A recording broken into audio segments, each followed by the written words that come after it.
Chào mừng các bạn đến với kênh Gina kể chuyện. Hôm nay, trong chủ đề chuyện ngôn tình, tôi xin kể cho các bạn nghe về một câu chuyện đầy hấp dẫn. Câu chuyện kể về La Ngọc Phu, con gái của quan ngự sử. Nàng có một tình yêu nồng nhiệt với thái tử, nhưng lại bị chính thái tử đem ra trao đổi và phải chịu nỗi khổ chết bởi vạn tiễn xuyên tâm. May mắn thay, nàng sống lại một kiếp, nàng thề rằng kiếp này sẽ sống vì chính mình, không vì ai khác. Sau đó, nàng trải qua nhiều âm mưu và tranh đấu quyền lực trong cung cấm. Mối tình của nàng xoay quanh ba người: thái tử Tiêu Cẩm Hạc người chồng kiếp trước, Trần Hoài Dục người luôn yêu thương nàng ở kiếp trước, và Hoàn Nhan Thuật kẻ đã ra lệnh bắn chết nàng. Câu chuyện sẽ mang đến cho chúng ta những trường đoạn tình yêu đan xen với thù hận. Cuối cùng, La Ngọc Phu sẽ nhận ra ai là người yêu nàng thật lòng, và nàng sẽ làm gì để chống lại những âm mưu nhắm vào chính mình. Hãy cùng theo dõi câu chuyện này để xem hành trình phiêu lưu của nàng diễn ra như thế nào nhé. Chuyện ngôn tình, trọng sinh ta không làm thái tử phi. Ta bàng hoàng tỉnh dậy từ cơn ác mộng, nhìn quanh thấy một đám người vây quanh với vẻ mặt đầy lo lắng. Mẫu thân ngồi bên giường khóc lóc, còn phụ thân thì nghiêm mặt không hé một lời. Ta chợt hoảng hốt, không phải ta đã sớm chết rồi sao? Ta bất chấp, giơ tay tự vả mình 2 cái thì thấy trên mặt đau rát. Mẫu thân vội vàng ôm chầm lấy ta, còn phụ thân thì quát lên, làm chuyện không ra thể thống gì. Người không biết xấu hổ à? Ta giật mình sợ hãi trước cơn tức giận của phụ thân, cơn đau dưới thân cũng khiến ta nhận ra sự tình trước mắt. Ký ức dần rõ ràng lại, ta nhớ ra Tiêu Cẩm Hạc bị trúng xuân dược nên đã làm trò đồi bại với ta. Lúc thần trí không rõ ràng, miệng hắn không ngừng gọi tên tỷ tỷ ta nhưng lại cứ lôi kéo lấy ta không buông, bắt ta làm giải dược cho hắn. Tiêu Cẩm Hạc đến thăm ta, nói cho văn vẻ thì là đến nghe ngóng tình hình mới đúng. Hắn nói có kẻ khốn nạn nào đó đã hạ dược, nhất định sẽ thay ta tìm ra kẻ đó để trả thù cho sự nhục nhã mà ta đã phải chịu. Ta tựa người vào bên giường, lặng lẽ nhìn khuôn mặt như ngọc của hắn mà rơi nước mắt. Đôi mắt hắn hiện lên vẻ áy náy, dịu dàng hiếm thấy đưa khăn tay lên lau nước mắt cho ta. Nếu chỉ nhìn vào những hành động ân cần thế này, ta thật chẳng thể tưởng tượng được vài năm nữa, chàng trai ấy sẽ tàn nhẫn vứt bỏ ta giữa trăm ngàn mũi tên xuyên tim kia. Trong giấc mộng đáng sợ ấy, hắn tuyệt tình, chán ghét và khinh thường ta biết bao. Từng ánh nhìn, cử chỉ như hiện rõ mồn một trước mắt. Ta không kìm nổi cảm xúc, nước mắt lại tuôn không ngừng. Tiêu Cẩm Hạc dường như cũng không còn kiên nhẫn, hắn hơi nhíu mày khó chịu. Ta hiểu những ấm ức mà nàng đã phải chịu, nhưng nàng yên tâm, ta đã giúp nàng xin một ân điển, cứ suy nghĩ kỹ xem mình muốn gì. Nghe thú vị thật đấy, một cô gái nhà lành vì hắn mà mất đi sự trong trắng. Hắn biết rõ loại ân điển nào là phù hợp nhất trong hoàn cảnh này, thế mà vẫn trở tay ném vấn đề này lại cho ta. Chắc là trong suy nghĩ của hắn, một đứa con gái nhút nhát hay ngại ngùng như ta sẽ không dám đề nghị với hoàng hậu được tứ hôn đâu nhỉ. Tiêu Cẩm Hạc đến phòng ta còn chưa được một tách trà thì tỷ tỷ đã nghe tin chạy qua đây. Suốt mấy ngày ta nằm bẹp dí trên giường, nàng ta thậm chí còn không thèm quan tâm đến ta dù chỉ một chút. Biểu thị rõ ràng cho ta thấy nàng ghét ta ra sao. Nhưng tuyệt nhiên, tất cả mọi người trong nhà không ai dám lên tiếng trách cứ tỷ ấy, chỉ bởi vì khi xưa ta từng khiến nàng bị thất lạc ngoài dân gian. Theo lời nàng kể lại, năm đó 9 tuổi lẻn ra khỏi phủ đi chơi cùng ta, lại vì ta muốn ăn kẹo đường nhưng mẫu thân không cho ăn nên mới năn nỉ tỷ ấy lén đi mua cho ta. Đó là lý do vì lo tỷ ấy bị người ta bắt đi. Nhưng rõ ràng ta không hề thích đồ ngọt, cha ta lại nói, không có đứa trẻ nào lại không thích đồ ngọt cả. Mẫu thân muốn ta phải đối xử thật tốt với tỷ tỷ, ai nấy đều cho rằng đời này là ta nợ tỷ ấy, nên cả quãng đời còn lại phải sống vì tỷ ấy. Ta cảm nhận được những gì ta từng có đang dần vụt mất.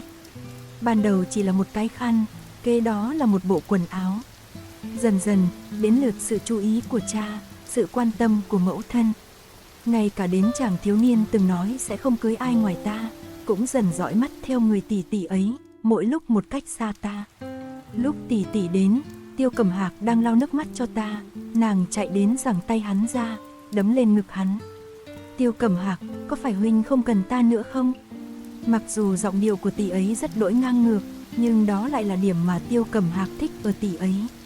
Muội nói linh tinh cái gì đó, không sợ tay đau à? Nghe thì tưởng hắn đang tức giận, nhưng thực ra hắn đang thể hiện sự cưng chiều vô bờ bến cho tỷ ấy. Ta nghe mẫu thân nói, huynh cùng La Ngọc Phu, hai người các ngươi. Hoàng hậu muốn huynh lấy muội ấy, nhìn dáng vẻ thốt tha thốt thít, yếu đuối đau lòng ấy, khiến nàng càng trở nên đáng thương hơn mọi ngày. Tiêu Cẩm Hạc giơ ngón trỏ lên môi suýt một tiếng, ra hiệu tỷ ấy đừng rêu rao to chuyện. Hắn lướt mắt qua ta, sau đó gần từng lời từng chữ, nhị tiểu thư cứu ta một mạng, ân này không thể chỉ nói vài câu là xong chuyện. Ta nhất định sẽ báo đáp nàng, nhưng muốn nhiều hơn thế thì chắc chắn sẽ không. Muốn nhiều hơn thì đừng hòng à, hóa ra, sự trong trắng của ta trong mắt Tiêu Cẩm Hạc chẳng là cái thá gì cả. Từng câu từng chữ hắn thốt ra khiến cõi lòng ta lạnh thấu triệt để. Ta đã quen biết Tiêu Cẩm Hạc được 6 năm rồi, hết thảy những yêu chiều, rung động hắn dành cho ta bấy lâu nay đều như trở thành trò cười do chính ta tự tưởng tượng ra. Sau vài ngày nằm nhà dưỡng bệnh, Hoàng hậu mời ta vào cung nói chuyện. Bà ấy tổ chức một bữa tiệc ở vườn Thượng Uyển, chuẩn bị không ít nước mơ và các loại điểm tâm ta thích, ân cần yêu mến trò chuyện cùng ta.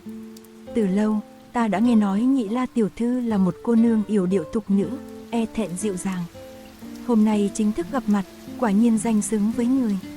Nếu bản cung có được một người con dâu như thế này, chắc hẳn phải thắp hương cầu Phật, tạ ơn Bồ Tát đã phù hộ mất.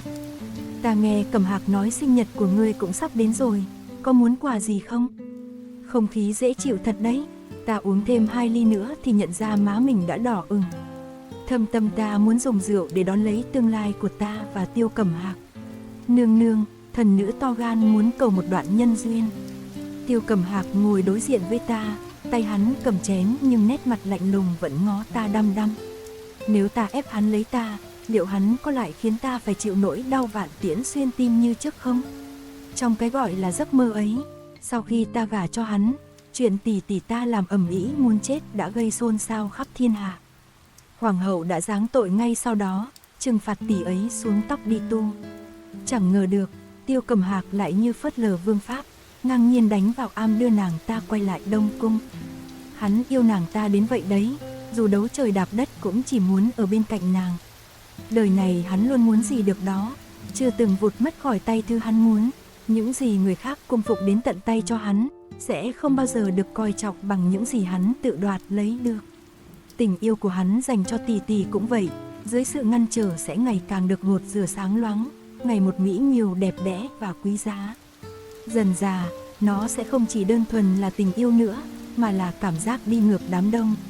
Một mình chống lại cả thế giới, thành công bảo vệ điều mình muốn. Tỷ ấy là viên ngọc tình yêu ghi lại hết những gì hắn cho là dũng cảm, là chiến thắng, là đấu tranh. Vậy thì hà cớ gì hắn lại để cho viên ngọc ấy phải chịu sự vùi lấp trong đám bụi đúng không? Thế nên, ta phải chết. Khi ta chết đi, viên ngọc tình yêu ấy cũng sẽ đạt đến giai đoạn đẹp nhất, che lấp những tiêu cực của hắn thành một câu chuyện tình đẹp được lưu truyền ngàn đời. Hoàng hậu cười thật tươi hỏi ta thích đứa con trai nào của bà ấy. Tên của Tiêu Cẩm Hạc đã đến bên môi, nhưng ta chẳng thể thốt thành lời. Mọi thứ trong giấc mơ đó đều quá chân thực, tình cảm của ta đối với hắn cũng là thật, cũng không khác biệt lắm so với mấy năm trong giấc mơ kia nhắc đến. Cuối cùng, cũng chỉ có thể không cam lòng mà buông tay. Nương nương, thần nữ, chưa kịp dứt lời, đám người trước mắt đã trở nên hỗn loạn, người hầu kẻ hạ chen chúc nhau phi lên chắn trước mặt Hoàng hậu và Tiêu Cẩm Hạc. Một mũi tên lao thẳng về phía ta, đầu mũi tên có ánh sáng lạnh lẽo sắc bén. Trong lúc bàng hoàng, ta như nhìn thấy vô số mũi tên đang hướng về phía mình. Nỗi sợ chết vì vạn tiễn xuyên tim khiến ta như chết chân tại chỗ. Ta không muốn chết, ta không muốn chết, ta không muốn chết. Tiêu Cẩm Hạc, cầu xin huynh, ta không muốn chết. Mũi tên cắm phập vào chiếc bàn trước mặt. Ta chợt tỉnh táo và nhận ra mình đã hét lên một điều nực cười biết bao. May mắn thay, lúc đó mọi người đều rơi vào trạng thái hoảng loạn nên không có ai chú ý đến mấy lời kỳ quặc của ta. Có ai đó nắm lấy cánh tay ta và kéo lên. Không biết tránh đi à? Lời nói của Tiêu Cẩm Hạc tràn ngập sự tức giận. Ta cúi đầu không dám nhìn hắn, cổ họng như nghẹn ứ lại không thốt ra lời. Ta thực sự không dám mở miệng, sợ mình sẽ khóc lóc đến mất mặt. Có người phi ngựa tới, Tiêu Cẩm Hạc tức giận mắng, Hoàn Nhan Thuật, ngươi càng ngày càng ngang ngược. Đúng, chính là một kẻ như thế đó, điện hạ làm gì được ta? Một giọng nói đàn ông mạnh mẽ vang lên trên đầu ta, trầm thấp. Cả lơ cả phất, lại có chút bất cần đời. Nhìn thấy bàn tay nổi khớp rõ ràng đang rút mũi tên ra, toàn thân ta vô thức run lên. Người cưỡi ngựa khẽ mỉm cười, hắn đang cười nhạo con chuột nhát gan là ta. Hoàn Nhan Thuật, hắn chính là Hoàn Nhan Thuật, chính hắn là kẻ cầm binh tiến đánh nước ta, chính hắn là kẻ muốn ta tế mạng trên trường thành, khiến ta chịu nỗi đau vạn tiễn xuyên tim. Bởi vì trong giấc mơ kia, ta là người đã làm hắn mù mất một bên mắt. Những năm gần đây, vùng biên cương phía Bắc giáp địch ngày càng hưng thịnh. 5 lần 7 lượt cùng quân ta giao tranh, khiến khí tài cả hai tổn thương không ít. Để đảm bảo hòa bình đôi bên, hai nước bàn ra kế sách trao đổi con tin, lập hiệp ước không xâm phạm lãnh thổ của nhau. Hoàn Nhan Thuật trùng hợp lại là con tin xui xẻo bị đưa đi theo giao ước đấy. Thế nhưng, đến cuối cùng không biết liệu cách xui xẻo đó là chỉ hắn hay chỉ nước ta nữa. Hắn mới đến kinh thành có hơn 3 tháng mà cuộc sống trái lại ngày càng thịnh vượng hơn trước. Tên này quả là một kẻ xảo quyệt, sang làm con tin mà còn mang theo 3 tỷ nữ xinh đẹp, nhét hết vào hậu cung của hoàng đế một lượt, rõ ràng có ý muốn dùng sắc đẹp mê hoặc trái tim thánh thượng. Thánh thượng không phải kẻ ngốc, nhưng món ngon vật lạ được đưa đến tận miệng như thế, hẳn người cũng sẽ cho Hoàn Nhan Thuật không ít lợi ích. Trần đời chưa gặp kẻ nào phách lối như gã này, chưa nói đến việc phi ngựa vèo vèo trong cung cấm, nếu không ở trước mặt hoàng đế thì vẫn được mang theo cung tên, mặt mũi so với thái tử đương triều là Tiêu Cẩm Hạc còn lớn lối hơn nhiều. Thực ra, trên dưới triều đình đối với bản tính bất cần đời này của hắn đều công khai phê phán, nhưng thì thầm sau lưng lại là cứ tưởng hoàng tộc Hoàn Nhan nổi tiếng chi dũng đa mưu thế nào, giờ gặp mới biết, hóa ra cũng chỉ là cái dạng không biết trời cao đất dày, thế thì cần gì phải lo lắng về chúng nữa. Đến ngay cả chính bản thân ta cũng từng tin Hoàn Nhan Thuật chỉ là một kẻ thiển cận như thế. Cho đến vài năm nữa, khi hắn tình nguyện trở thành kẻ tôi trung thành của triều ta, tự tay kết liễu cha và anh của mình. Bởi vì đã biết trước chuyện sắp diễn ra, nên ta rất sợ hắn. Hắn mới chân chính là kẻ thâm hiểm đứng phía sau. Hắn là một con thú hiếu chiến và tàn nhẫn. Ta chạy trối chết khỏi bữa tiệc kia. Dù giấc mơ kia là giả hay thật, ta cũng phải bất chấp loại bỏ hết thảy khả năng liên quan đến Hoàn Nhan Thuật. Ta mặc kệ dáng vẻ của mình thế nào, xách váy chạy thục mạng trong cung. Điều khiến ta chẳng thể hiểu nổi là Tiêu Cẩm Hạc cũng đuổi theo. Ta hất tay hắn ra, như chim sợ cành cong hét lên, đừng đụng vào ta.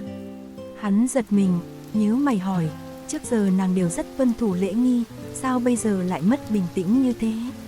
Vì tên Hoàn Nhan Thuật kia đúng không? Không thể không tán dương độ nhạy bén của Tiêu Cẩm Hạc. Ta cũng không muốn nhiều lời, chỉ hỏi hắn, điện hạ tìm ta có chuyện gì? Có lẽ vì lời nói thiếu kiên nhẫn của ta quá rõ ràng, Tiêu Cẩm Hạc lạnh lùng ra mặt. Ta chỉ muốn hỏi, ban nãy nhị tiểu thư muốn kết nhân duyên với ai? À, hóa ra là đến dàn mặt ta chứ gì. Người không cần quan tâm ta chọn ai đâu, ta không để điện hạ dính phải phiền hà gì đâu. Ta biết tim ngài không ở chỗ ta cũng không có ý muốn đòi hỏi ơn báo đáp gì của ngài cả. Hắn đứng chắp tay sau lưng, trợn mắt kinh ngạc nhìn ta. Nhiều năm nay, trong mắt mọi người, ta vẫn luôn biết điều tuân thủ lễ nghi, chỉ có duy nhất ở trước mặt hắn mới bày tỏ thái độ nhiệt tình. Ai trong thành cũng hiểu rõ ta thích hắn nhiều thế nào.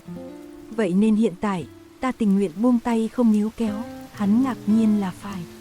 Ta nói thẳng với hắn, thiếu gia nhà họ Trần là người hiền lành, thoải mái. Ta cũng nghĩ qua cả rồi, nếu hắn không chê tấm thân không còn trong trắng của ta sẽ cầu xin nương nương làm chủ. Theo hắn đến Giang Nam cũng được, nhàn tản mà sống. Còn nếu hắn không đồng ý, ta ở vậy cả đời là được, cũng chả phải chuyện gì to tát. Tiêu Cẩm Hạc giật mí mắt, môi mỏng mím chặt lẩm bẩm gì đó nhưng không cất ra tiếng.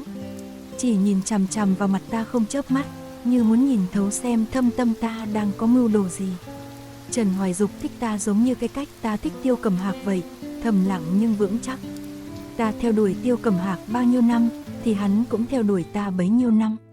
Sang xuân, thuyền hoa trên hồ Kim Minh ngày một nhiều. Trần Hoài Dục cho người đưa thiếp mời ta cùng hắn đi thuyền du ngoạn. Năm nào hắn cũng hẹn ta đến đây nhưng đều bị ta từ chối. Có điều hiện tại ta cũng muốn gặp hắn. Chỉ là tình cờ khi vừa đến nơi, ta lại bắt gặp tỷ tỷ cùng Tiêu Cẩm Hạc cũng đang trên bến tàu. Giây trước còn đang cười ngọt ngào với Tiêu Cẩm Hạc, giây sau quét mắt nhìn thấy ta thì sắc mặt nàng lập tức ỉu xìu, quay người sang giục Tiêu Cẩm Hạc nhanh lên thuyền. Theo lý thuyết, một thái tử cao cao tại thượng như hắn vốn không nên xuất hiện giữa một rừng người như thế này. Nhưng vì tỷ tỷ ta thích mấy chỗ ồn ào, náo nhiệt nên hắn cũng thường lẻn khỏi cung đi chơi cùng tỷ ấy. Tiêu Cẩm Hạc lên thuyền, vén rèm cho tỷ tỷ rồi dừng lại một chút, hỏi ta, nàng, đến đây một mình à? Nghe giọng điệu lẫn thái độ của hắn, khiến ta không kìm được mà nghĩ hắn muốn rủ ta đi cùng cho vui đấy. Thấy có lỗi với cô nương nhà người ta à? Đúng là mèo khóc chuột. Ta chợt tức giận, quay người lại nhìn về phía Trần Hoài Dục đang đi lẫn trong đám người đông đúc, đáp, có hẹn. Trần Hoài Dục xách một chiếc giỏ mơ xanh đi tới, vốn ta còn nghĩ không biết hắn đang mò mẫm ở xó xỉnh nào, hóa ra là biết ta thích ăn loại quả này nên đi mua một ít về. Hắn chào hỏi qua với Tiêu Cẩm Hạc, thái độ lịch sự vừa vặn, tỏa ra khí chất của người đọc sách. Xong xuôi lại đưa cho ta một quả mơ tươi, cười nói, muội ăn thử xem, có ngon không? Nói thế nào nhỉ, Trần Hoài Dục theo đuổi ta cũng nhiều năm rồi, không dễ gì mới hẹn gặp được một lần, nhưng hắn cũng chưa từng tỏ thái độ vồ vập quá mức khiến người ta khó chịu. Hắn đối đãi mọi thứ vẫn rất thản nhiên, chu toàn, hắn có bản lĩnh tự mình bước đi, tuyệt không vì sự xuất hiện của kẻ nào đó mà bị xáo trộn. Ta đưa tay nhận lấy trái mơ, đang định cắn một miếng thì chợt nghe thấy tỷ tỷ lên tiếng, đúng là cái bản tính tham ăn tục uống mãi không chịu đổi, muội quên mất vì một miếng ăn mà hại người khác ra sao rồi à? Sao vẫn không chịu tỉnh ra đi, không thấy áy náy chút nào à? Mấy năm nay, tỷ tỷ luôn rất tích cực trong việc rêu rao với mọi người về chuyện vì ta mà tỷ ấy bị lạc nhà. May mắn thay, đa số mọi người đều cho rằng chuyện đó không thể trách ta được, dù sao năm ấy ta cũng còn rất bé. Thấy ta không bị chỉ trích gì nên tỷ ấy rất khó chịu, thỉnh thoảng lại lôi mấy chuyện này ra nói, tranh thủ cơ hội chế nhạo ta. Trước đây ta chỉ có thể nhẫn nhìn, vì sao? Vì cha mẹ đều bảo ta nhường tỷ ấy, đến chính ta cũng cảm thấy, hay thôi bỏ qua đi rồi tỷ ấy sẽ sớm quên chuyện này thôi. Nhưng nhớ lại những chuyện tỷ ấy đã làm với ta trong mơ, nào là mượn gió bẻ măng, mưu hại ta không ít lần. Ta càng nhịn thì tỷ ấy càng lấn lướt, bây giờ bảo ta nhịn tỷ ấy kiểu gì nữa? Tỷ tốt của ta, xem ra tỷ thích treo ta bên miệng suốt ấy nhỉ? Hay là ta nhịn đói đến chết để chuộc tội với tỷ nhé? Tỷ muốn vậy đúng không? Đây là lần đầu tiên ta công khai chống lại tỷ ấy. Đợi tiếng ồn trong khoang thuyền lắng lại một chút, tỷ ta mới bắt đầu nghẹn ngào bất bình, Tiêu Cẩm Hạc, huynh lên nhanh đi. Hắn quét mắt nhìn ta và Trần Hoài Dục một cái, rồi vén rèm ngồi vào khoang thuyền. Vốn còn muốn nhân chuyến đi này để trò chuyện nghiêm túc với Trần Hoài Dục, ai ngờ tâm tình lại bị tỷ tỷ phá hỏng hết. Tâm trạng ta không tốt, nên cũng không nói được gì ra hồn. Hắn cũng không phiền đến ta, chỉ lấy ra một quyển tuyển tập ký sự, rồi dựa vào khoang thuyền đọc say sưa. Thỉnh thoảng, hắn ngước lên quan sát ta hoặc đưa cho ta một miếng trái cây, một tách trà. Ta giận chuyện của ta, hắn đọc sách của hắn, còn không biết an ủi ta mấy câu nữa. Đúng là người kỳ lạ, nhưng hắn yên tĩnh như vậy cũng khiến ta hài lòng 10 phần. Cảm thấy hơi có lỗi với Trần Hoài Dục, ta kìm cơn tức đang dâng trào trong lòng lại, vẫy khăn tay theo cặp uyên ương trong hồ. Hắn thấy vậy, cũng theo ta ra khoang ngắm cảnh. Nghe nói hắn thường thích tụ họp đối thơ, nên ta cũng hắng giọng ngâm thử một câu. Ngư phu tử tình trọng bát điệu, uyên ương phi khứ khước hồi đầu. Trần Hoài Dục cắn môi không nói gì, chỉ quay mặt đi. Nhìn bả vai hắn đang rung lên, ta đoán chắc hắn đang cười nhạo ta. Bất lịch sự thật đấy. Ta hơi giận, huynh cười cái gì? Hắn không giấu đi ý cười, khoát tay hướng ta nhận lỗi. La cô nương ngâm rất hay, có điều đây không phải uyên ương mà là vịt xiêm. Ta xấu hổ đỏ hết cả mặt, chỉ biết cười ngượng ngùng với hắn. Nhìn thấy thái độ của ta như vậy, ý cười bên môi hắn lại càng nồng đậm hơn. Nhìn hắn như thế, ta không kìm được bật cười thành tiếng. Có lẽ bị thu hút bởi tiếng cười của bọn ta, người lái đò mất tập trung, thuyền lắc lư rồi xảy ra va chạm với thuyền khác. Thuyền của bọn ta nhỏ hơn, rào chắn lại thấp nên sau cú va chạm, suýt chút nữa cả người ta đã ngã vào trong hồ. May được người ở mũi thuyền đối diện giúp đỡ, ta giữ vững cơ thể, muốn lùi lại để nói lời cảm ơn, nhưng người đàn ông đó đã giữ chặt cánh tay ta không chịu buông. Ta ngẩng lên nhìn thì không ngờ đó lại chính là Hoàn Nhan Thuật. Hắn ngồi xổm trên mũi chiếc thuyền lộng lẫy của mình, tầm mắt của ta và hắn cũng chạm nhau. Hắn chăm chú nhìn ta, tựa như có điều soi xét. Dù trời hôm nay nóng rực, nhưng mồ hôi lạnh vẫn túa khắp người ta. Nàng cười lên đẹp thật đấy, nàng tên là gì? Thấy ta im lặng không đáp, thái độ của hắn cũng dần lạnh lùng hơn. Trần Hoài Dục bước tới đỡ lấy ta, hành lễ chào Hoàn Nhan Thuật, đa tạ điện hạ đã ra tay giúp đỡ. Ban nãy người chèo thuyền chẳng may bất cẩn khiến ngài bận tâm, mong điện hạ thứ tội. Hoàn Nhan Thuật chỉ liếc hắn nhẹ một cái, rồi lại chuyển ánh mắt lên người ta. Cô nương xinh đẹp này chẳng lẽ lại là một người câm điếc à? Hắn chợt nắm lấy cằm ép ta mở miệng. Khi ta nheo mắt, hắn mỉm cười, nếu thật sự câm điếc thì tiếc thật đấy, dù sao cũng không dùng đến lưỡi, hay là rút ra đi nhỉ? Đầu óc ta tê dại, cố gắng trấn an chính mình. Trần Hoài Dục kéo ta lại, che chở ta ở phía sau lưng hắn. Hoàn Nhan Thuật vốn kiêu ngạo, hung hách đến mức vương công, quý tộc còn phải nhường hắn mấy phần. Ấy vậy mà Trần Hoài Dục lại dũng cảm như thế, không thể để Trần Hoài Dục chọc giận Hoàn Nhan Thuật, khiến hắn bị liên lụy được. Bẩm điện hạ, thần nữ là La Ngọc Phu, con gái thứ hai của La Ngự Sử. Ta cung kính chào hỏi Hoàn Nhan Thuật, đôi mắt như lang hùng của Hoàn Nhan Thuật cuối cùng cũng bỏ qua Trần Hoài Dục. Hôm trước ở vườn Thượng Uyển là ta bắn tên dọa sợ nàng đúng không? Ta gật đầu, hắn đột nhiên duỗi tay đến trước mặt ta. Lại đây, để ta nhận lỗi với nàng. Nhận lỗi gì cơ? Trời ơi, làm sao ta dám để hắn xin lỗi ta cơ chứ? Ta chỉ muốn tránh hắn càng xa càng tốt thôi, nhưng ở đây ta lại chẳng có quyền được lên tiếng. Trần Hoài Dục nhíu mày, ta giật nhẹ ống tay áo hắn ra hiệu đừng ra mặt vì ta.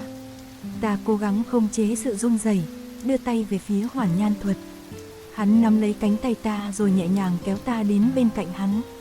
Cả đoạn đường này, ta chỉ dám đứng ở mũi thuyền, nhỡ có chuyện gì xảy ra, ta sẽ lập tức nhảy ngay xuống hồ bỏ trốn.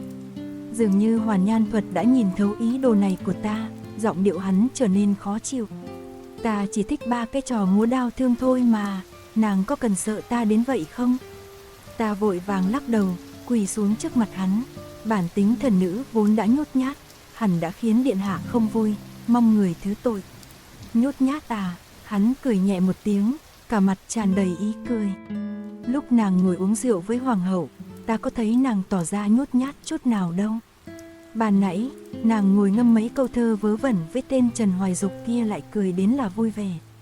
Cũng chưa thấy nhát chỗ nào cả, cứ sao vừa nhìn thấy ta một cái là nàng co rúm người vào thế? Nghe hắn hỏi xong, ta chợt thấy khó hiểu, chả nhẽ ta lại nói với hắn, ở trong giấc mộng của ta thì điện hạ đã thích ta, có điều ta lại không thích điện hạ, thậm chí còn lỡ tay làm hỏng một con mắt của ngài, khiến ngài thẹn quá hóa giận truy sát ta nhiều năm, cuối cùng cho vạn tiễn xuyên tim ta như con nhím mà. Hoàn Nhan Thuật chính là kiểu người một khi đã dâng lên hận ý, thì hắn sẽ điên cuồng cắn xé như một con chó hoang. Lòng bàn tay ta ướt đẫm mồ hôi, cái nắng giữa ban trưa khiến đầu óc ta choáng váng, đôi giày khảm đá quý dần rời khỏi tầm mắt ta. Một cây ô được ném đến bên chân ta, Hoàn Nhan Thuật lạnh lùng nói với ta, cầm lấy. Hắn đi rồi lại quay lại, trên tay mang theo một cây cung. Ta vốn tưởng hắn muốn đưa ô giúp ta che nắng, ai ngờ hắn hạ mép ô xuống, che khuất tầm nhìn của ta. Hắn kéo căng cung lên, nheo mắt đầy nguy hiểm. Nàng sợ thứ đồ chơi này đúng không? Vừa nói, hắn vừa buông tay bắn một mũi tên. Ta chợt nghe thấy một hồi xôn xao rối loạn, lẫn vào đó là tiếng thét sợ hãi của tỷ tỷ. Ném chiếc ô sang một bên, cách đó vài thước, hộ vệ của Tiêu Cẩm Hạc đang rút đao phòng thủ trước người hắn. Trên mặt hồ, mũi tên bị gãy làm đôi đang trôi nổi dưới đó. 3 lần 7 lượt khiêu khích hoàng quyền, Hoàn Nhan Thuật đúng là coi trời bằng vung. Hắn liếc nhìn ta, sau đó lại nhặt ô lên đưa lại cho ta. Không một con sói nào cho phép một kẻ đã dám xâm phạm lãnh thổ của mình, hơn nữa còn dám nhòm ngó người phụ nữ của hắn. Ta nhíu mày, nhưng hắn không cho ta cơ hội phản bác mà nói tiếp. Ta biết nàng vẫn chưa phải người phụ nữ của ta, nhưng ta sẽ theo đuổi nàng. Đây là khoảng thời gian chúng ta dành cho nhau, ta không muốn bị bất kỳ kẻ nào khác quấy rầy. Thấy Tiêu Cẩm Hạc đổi hướng thuyền, Hoàn Nhan Thuật nhếch môi khinh bỉ, thứ suối quẩy. Hắn hướng mắt, ngoảnh đầu về sau, nhìn tên kia kìa, coi như còn có não. Ta nhờ mắt nhìn theo hướng hắn ra hiệu, chợt thấy thuyền của Trần Hoài Dục đang đậu dưới dặm liễu dù. Hắn đang cầm sách ngồi ở mũi thuyền, tuy vẻ mặt không tỏ ra gì, nhưng ta biết hắn đang lo lắng cho sự an toàn của ta. Còn đang chìm đắm trong suy nghĩ của mình thì chợt nghe thấy giọng nói lạnh lùng của Hoàn Nhan Thuật vang lên bên tai. Nếu nàng muốn gặp hắn thì để thuyền đến gần đi, có điều ta không dám chắc thuyền đến trước, hay mũi tên của ta đến trước đâu. Ta chợt giật mình tỉnh ra, bắt gặp một đôi mắt biết cười đầy sắc bén. Ở trong giấc mơ kia, Hoàn Nhan Thuật cũng là người như vậy, trực tiếp thổ lộ tình cảm của mình với ta. Hắn nói thích làn môi mềm mại, vòng eo tinh tế và dáng đi yểu điệu thục nữ của ta. Cái thích của hắn cực kỳ nông cạn, chỉ quan tâm đến vẻ bề ngoài, vậy nên mới không nề hà gì hạ sát chiêu với ta. Hiện tại, có lẽ ta chỉ có thể bằng mặt không bằng lòng với hắn. Chỉ mong hắn sẽ không làm khó ta, đợi đến khi hắn chán ta rồi hẳn sẽ thả ta đi thôi. Hoặc ta sẽ rời kinh thành đi về phía nam, hắn vốn là con tin nên chắc chắn sẽ không thể đuổi theo được. Tuy hoàng đế đối với hắn nhiệt tình, nhưng cũng sẽ không để hắn chạy ra khỏi tầm mắt kiểm soát của người. Chỉ cần qua ải này của Hoàn Nhan Thuật, coi như ta thoát nạn. Mấy ngày trôi qua, Tiêu Cẩm Hạc lại đến nhà ta bảo hoàng hậu muốn mời ta vào cung. Tỷ tỷ ăn mặc xinh đẹp, lúc đến còn không quên lườm ta một cái rồi cảnh cáo. Gặp nương nương thì biết mà giữ mồm giữ miệng, thứ không phải của ngươi thì sẽ mãi không thuộc về ngươi, đừng có phí công vô ích. Sau đó, nàng ta lại nũng nịu đong đưa tay áo Tiêu Cẩm Hạc. Hôm nay, chúng ta đi đâu chơi đây? Tỷ tỷ vẫn lo lắng chuyện ta muốn gả cho Tiêu Cẩm Hạc. Ta cười nhưng không nói gì, nhìn hắn rút cánh tay về nói với tỷ tỷ, hôm nay ta không thể đi với muội, mẫu hậu muốn ta cùng vào cung với nàng ấy. Muội ngoan ngoãn ở nhà đợi ta, đợi 2 ngày tới vải tiến cống về, ta sẽ mang sang đây một ít cho muội, lúc đó chúng ta cùng đi núi Bạch Mã ăn. Ánh mắt tỷ tỷ lập tức sáng rực lên, liếc nhìn sang chỗ ta như muốn khoe khoang chiến lợi phẩm, rồi gật đầu như gà mổ thóc. Nếu là Ngọc Phu còn mơ mộng hão huyền cầu xin linh tinh, huynh nhất định không được đồng ý với nàng ta đâu đấy. Nàng ta cẩn thận dặn dò Tiêu Cẩm Hạc liên tục, tỷ tỷ đáng thương nhà ta còn chưa biết một chuyện. Trước đó, Tiêu Cẩm Hạc đã gửi cho ta một lá thư, trong thư bảo ta đừng vì giận dỗi hắn mà giao phó bừa bãi phần đời còn lại cho một người tầm thường như Trần Hoài Dục. Hắn nói, hắn sẵn sàng để cho ta một vị trí thư phi, từng câu từng chữ trong thư như đang bố thí, tựa như ta phải mang ơn mà quỳ lại lục sục bên chân hắn vì ân huệ đó vậy. Ta đoán, vì thấy ta chợt không còn quấn quýt bên cạnh nữa, khiến hắn chưa quen được cảm giác bị bỏ qua.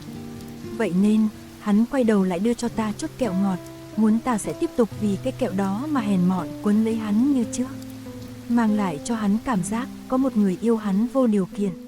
Lúc trước chắc ta bị ma che mắt mới thấy xung quanh hắn luôn tỏa ra thứ ánh sáng rực rỡ thần thánh, nhưng sau giấc mơ kia, ta đã có thể nhìn thấu nhiều chuyện hơn.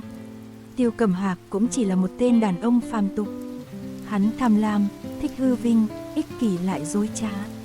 Hắn luôn muốn tìm cơ hội để chứng minh rằng tất cả mọi thứ đều nằm trong tầm kiểm soát của hắn. Kể cả ta và tỷ tỷ cũng như vậy. Hoàng hậu nói, mấy hôm nay ta và Cẩm Hạc đã bàn bạc rồi. Dù sao thì con gái nhà người ta cũng có chỗ khó tự ra mặt, vậy nên chuyện nhân duyên vẫn nên do bản cung đề xuất. Hắn nói cũng có lý, là bản cung sơ suất. Ta liếc nhìn về phía Tiêu Cẩm Hạc, nhưng hắn trốn tránh ánh mắt của ta. Ngươi và Cẩm Hạc đã quen biết nhau nhiều năm, tính tình hắn hoạt bát hướng ngoại, còn ngươi thì điềm tĩnh hướng nội, thực sự là vô cùng xứng đôi vừa lứa. Dù sao chuyện cũng ra nông nỗi này rồi, nếu ngươi không chê hắn, vậy thì ta để cả hai kết mối lương duyên bên nhau, ngươi thấy sao? Nghe thì thấy hoàng hậu đang nói mấy lời khiêm tốn, nhưng ý tứ lại cực kỳ kiêu ngạo. Hẳn bà đang nghĩ ta phải đang biết ơn lắm đây, vậy nên khi ta nói mình đã có chỗ gửi gắm, không muốn làm trái với lòng mình, thì sắc mặt hai mẹ con họ biến đổi đến là đặc sắc. Mặc dù ta đã từ chối rõ ràng, nhưng không hiểu sao 2 ngày sau, thánh chỉ tứ hôn vẫn giáng xuống đầu ta. Cha mẹ hiện đang đưa ông nội ra ngoài phủ, ta đón lấy thánh chỉ mà tay chân lạnh ngắt, đứng im ngây ngốc tại chỗ. Tỷ tỷ tát ta một cái, Cái tát đó như tát tỉnh thần trí đang mụ mị của ta. Tiện nhân, ngươi là đồ không biết xấu hổ, cái gì ngươi cũng muốn tranh giành với ta. Trên mặt bị đánh đến nóng rát, ta đem thánh chỉ quẳng thẳng xuống đất, trở tay vả lại tỉ ta một cái. Nàng ta che mặt lại như gặp phải chuyện kinh hoàng gì đó, sau đó lại lao lên như mụ điên. Ta giơ chân đạp nàng ta ngã sóng xoài ra đất. Thực ra, mỗi lần bị nàng ta bắt nạt, ta đều chạy về phòng đấm bao cát. Thà đánh trả lại còn hơn không? Nếu lần này ta không ra tay, lại tưởng ta không dám làm gì à? Người điên rồi, là Ngọc Phu, người dám đánh ta. Đúng lúc này, Tiêu Cẩm Hạc đã quay trở lại, nhìn thấy cảnh này, hắn vội vàng chạy đến đỡ dậy an ủi. Tiêu Cẩm Hạc, huynh đã đồng ý với ta sẽ không lấy nàng ta mà. Huynh đồng ý với ta rồi mà. Vừa đấm vào ngực Tiêu Cẩm Hạc, vừa khóc bù lu bù loa lên. Nàng ta chính là loại tiện nhân tâm địa bẩn thỉu. Sao đúng lúc huynh bị trúng thuốc thì nàng ta lại đi qua được chứ? Chắc chắn là do nàng sắp xếp. Còn tiện nhân không biết xấu hổ, nó không xứng làm thái tử phi. Tâm địa nó bẩn thỉu, ai biết được nó còn bao âm mưu đen tối phía sau nữa. Tiêu Cẩm Hạc đơ cứng cả người, hắn quay sang nhìn về phía ta. Ta nhớ trong giấc mơ kia cũng như vậy, ban đầu hắn còn cảm giác áy náy với ta, nhưng không hiểu sao càng về sau, ánh mắt ấy càng chuyển sang trạng thái khinh ghét ra mặt như vậy chứ. Có người thường xuyên bóng gió bên tay hắn như vậy thì bảo sao? Dù lời nói ra là nói thật hay nói dối, khi nghe nó đủ lâu, từ giả cũng thành thật là chuyện thường tình. Ta kéo ta ra khỏi vòng tay của Tiêu Cẩm Hạc. Hắn nắm lấy tay ta, nhét lại chiếu chỉ rồi lạnh lùng đáp, thứ này nàng phải giữ cho cẩn thận, nếu chẳng may làm hỏng là mất mạng dễ như chơi đấy. Ta thực sự không hiểu, vì sao hắn cứ phải cố chấp lao đầu vào một cuộc hôn nhân mà chính hắn cũng không muốn chứ. Còn điều ta biết mình phải làm chính là, đời này không thể gả cho hắn. Ta không thể để sự việc như trong giấc mơ kia diễn ra một lần nữa được. Ta nhốt mình trong phòng suốt 5-6 ngày trời để nghĩ cách cứu vãn tình hình hiện tại. Suy đi tính lại, ta nhớ ra một sự kiện trong mơ có thể cân nhắc để thử một phen. Khi ta và Tiêu Cẩm Hạc thành hôn được nửa năm, người nhà của Hoàng hậu, Chu Thái Phó tức Chu Lữ Vinh đã ngang nhiên cưỡng đoạt dân nữ nhà lành. Hậu quả là hại chết một nhà 3 người nhà họ, bao gồm cha mẹ và bà ngoại cô nương đó. Mà nhà họ Chu chính là nhà ngoại của Hoàng hậu nương nương mẫu thân Tiêu Cẩm Hạc. Khi đó ta đã là thái tử phi, sau khi sự việc được báo cáo cho cha ta, người lo lắng chuyện này sẽ liên lụy đến ta nên không còn cách nào khác, đành phải dàn xếp chuyện này một cách ổn thỏa hộ bên đó. Kể từ đó, đám khốn kiếp họ hàng bên Hoàng hậu đã lợi dụng quyền giám sát của cha ta, cứ vài 3 hôm lại đến nhờ vả người thu dọn đống chiến trường dơ bẩn do chúng tạo nên. Nếu được, thử ra tay từ phía nhà họ Chu xem thế nào cũng không phải ý tôi. Nhân lúc ta còn chưa bị gả đi, chỉ cần ta bắt thóp được họ cái gì đó, biết đâu sẽ lôi đám người Hoàng hậu và Tiêu Cẩm Hạc cùng ngã ngựa. Thánh thượng xưa nay vốn đã kiêng dè nạn ngoại thích, nếu để cha ra mặt điều tra lập được công trạng, nói không chừng còn có thể đề xuất hủy hôn. Càng nghĩ càng thấy hợp lý. Vốn muốn thảo luận một chút với cha trong bữa tối, ai dè vừa chạm mặt ta thì tỷ tỷ đã bắt đầu sinh sự. Cha, nếu là Ngọc Phu gả cho Tiêu Cẩm Hạc, con sẽ chết cho cha xem. Tỷ ta đập vỡ chén sứ, gác mảnh vỡ lên trên cần cổ mảnh khảnh của mình. Đây là chiêu trò tỷ ta thường dùng, sẽ khóc lóc, làm loạn rồi treo cổ tự tử, nếu không vừa lòng sẽ tìm cái chết và sống. Lại là mấy trò hề mà tỷ ta yêu thích đây mà. 1 khóc, 2 nháo, 3 thắt cổ, lúc nào không vừa ý chuyện gì là lại lôi chuyện sống chết ra dọa nạt mọi người. Đúng như dự đoán, mẫu thân hốt hoảng muốn nhào đến can ngăn thì cha đã ném đũa lên bàn. Muốn chết thì chết đi, bé không hiểu chuyện đã đành, đây lớn rồi cũng sống không biết điều. Người chán sống rồi thì thích làm gì thì làm, không ai can ngăn ngươi làm gì đâu. Cả 2 tỷ muội nhà các ngươi đều y như nhau, đã không biết giúp đỡ nhau thì thôi còn suốt ngày xích mích. Tỷ tỷ quả nhiên đã bị cơn tức giận của cha dọa cho sợ mất mật, nàng ta lại bày ra dáng vẻ ngồi bệt xuống đất khóc lóc. Nhưng cha cũng không vừa, người quyết tâm muốn trị tính tình đáng ghét này của nàng. Quát, nếu ngươi còn muốn chết thì nhanh cút xuống từ đường quỳ trước mặt tổ tông cho ta, để họ nhìn xem 2 người các ngươi là cái loại đức hạnh gì. Đột nhiên cha cũng quay sang mắng ta, con cũng đi đi. Kể từ khi còn nhỏ đã vậy, Chỉ cần La Ngọc Trân sinh sự là y rằng ta cũng phải chịu vạ lây. Ta quỳ gối trước bài vị của tổ tông, bên tai lại vang lên tiếng chửi mắng thì thầm của La Ngọc Trân. Nàng ta cay cú nhìn ta chằm chằm, rồi cười khinh bỉ. Ngươi cho rằng hoàng hậu thật sự muốn nhận ngươi làm con dâu là vì bà ta coi trọng ngươi sao? Thứ bà ta quan tâm chính là quyền lực nằm trong tay cha thôi. Ngoặc kép chấm, ta bình tĩnh nở một nụ cười bố thí cho nàng ta. Đúng nhỉ, có điều ta vốn cũng từ chối hôn sự này rồi mà.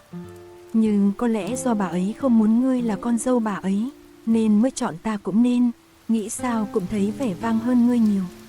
Người tỷ tỷ này của ta vốn bị lưu lạc sống ngoài dân gian, vì danh tiếng không tốt lắm nên hoàng hậu cũng không muốn nàng ta được gả vào phủ thái tử. Hơn nữa ta lại là người ngoan ngoãn, dễ bảo nên hiển nhiên trở thành ứng cử viên sáng giá trong mắt hoàng hậu nương nương. Nghe thế thẹn quá hóa giận, mắng to một hồi rồi lao vào túm lấy cổ áo ta, tiếp tục rủa xả bên tai. Sao ngươi dám ngạo mạn như vậy hả, La Ngọc Phu? Ngươi cho rằng gả vào phủ thái tử thì hay ho lắm à? Hoàng hậu nương nương không phải kẻ dễ dây vào đâu. Ngươi nghĩ vì sao mà ngươi thất thân chứ? Còn không phải do bà ta dàn xếp ra sao? Bà ta vì muốn ngăn ta và Tiêu Cẩm Hạc ở bên nhau, nên làm ra chuyện đó để có lý do lấy ngươi về đấy. Bây giờ hẳn ngươi vẫn cảm thấy tự hào lắm nhỉ? Ta chợt quay đầu lại và nhìn chằm chằm vào nụ cười nham hiểm của ả. Đúng vậy, Tiêu Cẩm Hạc vốn là thái tử, sao có người dám cả gan đầu độc hắn chứ? Chưa kể lúc đó người hầu của hắn ở đâu, sao kẻ chịu trận vì hắn hết lần này đến lần khác đều là ta? Ai là người có thể âm thầm lên kế hoạch cho tất cả chuyện này? Ta giả vờ bình tĩnh, cười khinh khỉnh. Sao? Chẳng lẽ hoàng hậu nói với ngươi bà ấy là thế à? Sao ta phải tin vào cái miệng của ngươi chứ? Buông ta ra, ngồi trên chiếu nhìn chằm chằm xuống đất với nụ cười gượng gạo. Lờ đãng lẩm bẩm, tin hay không thì tùy, ta tự có cách của mình. Ta biết, đang nói thật. Móng tay đã cắm sâu vào lòng bàn tay và lòng căm thù đang dần bào mòn sự tỉnh táo của ta. Hóa ra cuộc đời khốn khổ của ta chỉ là công cụ thỏa mãn quyền lực và lợi lộc cho kẻ khác. Có lẽ cha đã đoán được ý định muốn từ hôn của ta, nên chưa kịp để ta thốt nên lời, người đã nhanh chóng chặn họng ta. Trước giờ con vốn luôn yêu thích thái tử, giờ đã đạt được mong ước còn không biết hài lòng, đừng làm ta phải xấu hổ hơn nữa. Người thậm chí còn chẳng thèm hỏi ta có chịu ấm ức gì không. Thôi vậy, cùng lắm thì ta liều mình cược cái mạng bạc này với mấy người bọn họ. Tất cả những xấu hổ, tủi nhục này của ta, dù không thể trả lại toàn bộ cho chúng, nhưng dù có đồng quy vô tận ta cũng muốn đánh cược một ván này. Chu Thái Phó luôn ra vẻ thanh cao, thực ra bản chất bên trong chính là một gã cầm thú háo sắc, ngang nhiên cưỡng đoạt dân nữ nhà lành, làm chuyện đất trời khó dung. Hay lắm, ta sẽ khiến hắn nếm trải cái gọi là trên đầu chữ sắc có cây đao là như thế nào. Ta cải trang đến Yên Chi các một chuyến, vừa đến đã có ngay hai cô nương xinh đẹp vây quanh rồi mỉm cười chào đón ta. Ân cần vừa đủ, lời nói ra như chứa đựng mật ngọt. Không hổ danh là trốn ăn chơi nhất nhì kinh thành, đúng là đãi ngộ không tầm thường chút nào. Tìm cho ta một người có thể hàn huyên tâm sự đi. Một cô gái vẫy quạt nói, công tử đến tìm mama của chúng ta đấy à? Bình thường mama không tiếp khách đâu, ngài cần truyền lời gì quan trọng có thể để nô tỳ giúp ngài truyền cũng được mà. Ta lấy ra mấy miếng vàng đặt lên bàn, nhìn tưởng ta giàu lắm nhưng thực ra đây là một nửa gia tài của ta đó. Nhưng cô nương đó cũng chỉ mỉm cười lắc đầu. Công tử à, quy tắc ở chỗ chúng ta không phải cứ đưa tiền ra là giải quyết được đâu. Cái quy tắc này cũng đủ to lớn quá nhỉ. Ta thở dài nói với nàng, vậy xin nhờ vị tỷ tỷ đây truyền lời giúp ta. Ta muốn chuộc một người. Chuộc người? Cô nương đó dường như đã nghe thấy điều gì khá mới mẻ. Công tử, người không biết luật ở Yên Chi các chúng ta khác với mấy chỗ khác sao? Các cô nương nếu chưa qua 35 tuổi thì sẽ không thể rời đi được đâu. Chuyện này ta thực sự không biết thật. Đây cũng là lần đầu tiên ta nghe đến mấy quy tắc hoang đường như thế này ở một khu phố đèn đỏ đấy. Mấy gã đàn ông kia nếu không thể bỏ tiền ra chuộc được người họ muốn, chẳng nhẽ lại không gây sự à? Ta nhặt những thỏi vàng trên bàn nhét lại vào túi tay áo. Đám cô nương thanh lâu xung quanh thầm cười nhạo ta. Chắc họ chưa gặp kẻ nào mặt dày như ta thế này, tiền vung ra rồi còn mó tay thu lại. Thôi kệ, cho các người cười, sao mấy người hiểu ta sống khổ như thế nào chứ? Thứ nhà quay không biết từ xó xỉnh nào mò đến, còn bày đặt học làm sang. Vừa quay người lại, ta đã bị một ly rượu hắt thẳng vào mặt. Chu Lữ Vinh khoanh tay nhìn ta, ngươi trò chuyện với các nàng rồi mà lại không để lại thứ gì đã muốn bỏ đi à? Hắn được vây quanh bởi một đám công tử, phía ngoài rìa xa xa ta còn nhìn thấy bóng dáng của Trần Hoài Dục. Hắn làm như không nhận ra ta, chỉ im lặng cười đứng bình tĩnh quan sát một bên, bóng lưng thẳng tắp như một thân cây bạch dương. Trong lòng hơi khó chịu, hóa ra hắn cao quý như vậy nhưng cũng chỉ như những gã đàn ông tầm thường khác. Trong một khắc mất hồn, Chu Lữ Vinh lại nghĩ ta đang phớt lờ hắn, vậy nên nện thẳng một đòn vào ngực khiến ta đau đớn lùi lại ho sù sụ. Thằng khố rách áo ôm này, mày dám khiêu khích ông đây à? Ông sẽ cho mày biết thế nào là lễ độ. Hắn giơ chân định đá ta, nhưng không hiểu sao sau đó lại ôm chân ngã xuống đất. Gào nữa đi, kêu Diêm Vương đến đón ngươi một chuyến luôn. Hoàn Nhan Thuật ở trên tầng 2, mặc một bộ đồ màu tím, ngạo nghễ nhìn xuống. Nhóm công tử kia nhận ra hắn là ai thì cả đám không ai bảo ai, tất cả đều nín thở. Ta cố gắng cúi gằm mặt xuống, nhưng hắn lại ném củ lạc lên người ta. Ây, tên lùn kia, lên đây, ông trời ơi, ai nói cho ta biết sao lại bị hắn bắt gặp tại đây chứ? Ta cũng không phải đứa ngốc, sao có thể ngoan ngoãn tự mò lên đó chịu chết cho được. Ta co cẳng hớt hải bỏ trốn, dù sao ta cũng dịch dung rồi, Hoàn Nhan Thuật có ghi thù ta cũng không sợ đâu. Chạy hộc tốc hết 3 con phố, đến một cây ngõ nhỏ ta mới dám dừng lại để thở. Đang cúi người thở hồng hộc, bên tai đã vang lên giọng nói đầy nguy hiểm của Hoàn Nhan Thuật từ sau lưng. Sao nàng dừng lại thế? Thỏ con bỏ trốn, nếu chạy chậm thì sẽ bị làm thịt ngay đấy. Ta run rẩy hết cả người, chưa kịp đứng dậy thì Hoàn Nhan Thuật đã tóm lấy cổ áo sau gáy, đè ta lên vách tường. Là Ngọc Phu, nàng hư thật đấy. Nhìn nàng sợ hãi ta như vậy, lại khiến ta nổi lên ý nghĩ nếu không trói chân, trói tay nàng lại thì đúng là có lỗi với bản thân mình. Lần sau ta không dám nữa đâu mà. Hắn lại ôm ta xoay một vòng rồi ép ta lên một góc tường khác. Hoàn Nhan Thuật nắm lấy cằm ta, cười nhếch mép, bản lĩnh mèo cào mà gan to còn dám qua mặt ta sao? Nàng đến Yên Chi Các làm gì thế? Nói ta nghe thử xem, nàng muốn chuộc ai? Da đầu ta tê dần, đáp cho có lệ, ta chỉ muốn đến chơi một chút. Là Thu Họa đúng không? Ta trợn tròn mắt, sao mà hắn biết được chứ? Thu Họa chính là tình nhân của Chu Lữ Vinh, lý do ta muốn chuộc nàng ra là vì để sau này đối phó với hắn. Hoàn Nhan Thuật lạnh lùng nói, nghe nói hoàng hậu muốn nàng gả cho con trai yêu quý của bà ta. Hắn cũng không cần ta trả lời đã nói tiếp, nàng không muốn thành thân với Tiêu Cẩm Hạc, nhưng cũng không dám kháng chỉ ban hôn, nên cũng chỉ còn cách tạo rắc rối cho hoàng hậu. Mà nếu muốn khiến hoàng hậu gặp rắc rối thì lựa chọn đầu tiên chắc chắn sẽ là tên ngu xuẩn Chu Lữ Vinh kia. Muốn đối phó với một tên cặn bã không ra gì như hắn thì cách tốt nhất là dùng một người phụ nữ. Trán ta giật liên hồi, từng câu từng chữ hắn nói đều chính xác không một chút sai lệch. Ta cũng không nên tiếp tục nói dối chọc tức hắn làm gì nữa. Điện hạ quả nhiên là thiên tài xuất chúng, liệu sự như thần. Hoàn Nhan Thuật lau đi vết bẩn trên mặt ta, cười cợt nhả nói, coi này, xấu chết đi được. Ta sẽ giúp nàng chuộc ả Thu Họa kia ra. Yên Chi Các có quy tắc của riêng họ, ta không dám phiền đến điện hạ đâu. Quy tắc? Hắn bất cần đáp, quy tắc của đại tề các nàng thì liên quan quái gì đến ta chứ? Phải rồi, luật của đại tề thì người đại tề mới cần phải tuân theo. Phần vì muốn thăng quan phát tài, phần để tránh đi mấy tai họa rời ơi đất hỡi. Thế nhưng, Hoàn Nhan Thuật lại là con tin của nước địch, chỉ cần hoàng đế không muốn xung đột với người ta thì dù hắn có nghịch phá đến đâu đi nữa, nếu không đi quá giới hạn thì cũng chả ai dám cả gan làm gì đến hắn. Có điều ta cũng không muốn liên quan gì đến hắn, lại càng không muốn nợ ơn huệ gì của hắn. Chuyện của Chu Lữ Vinh cũng vậy, ta sẽ tự tìm cách khác để giải quyết. Thôi bỏ đi, ta không muốn làm phiền điện hạ bằng chút chuyện còn con này đâu.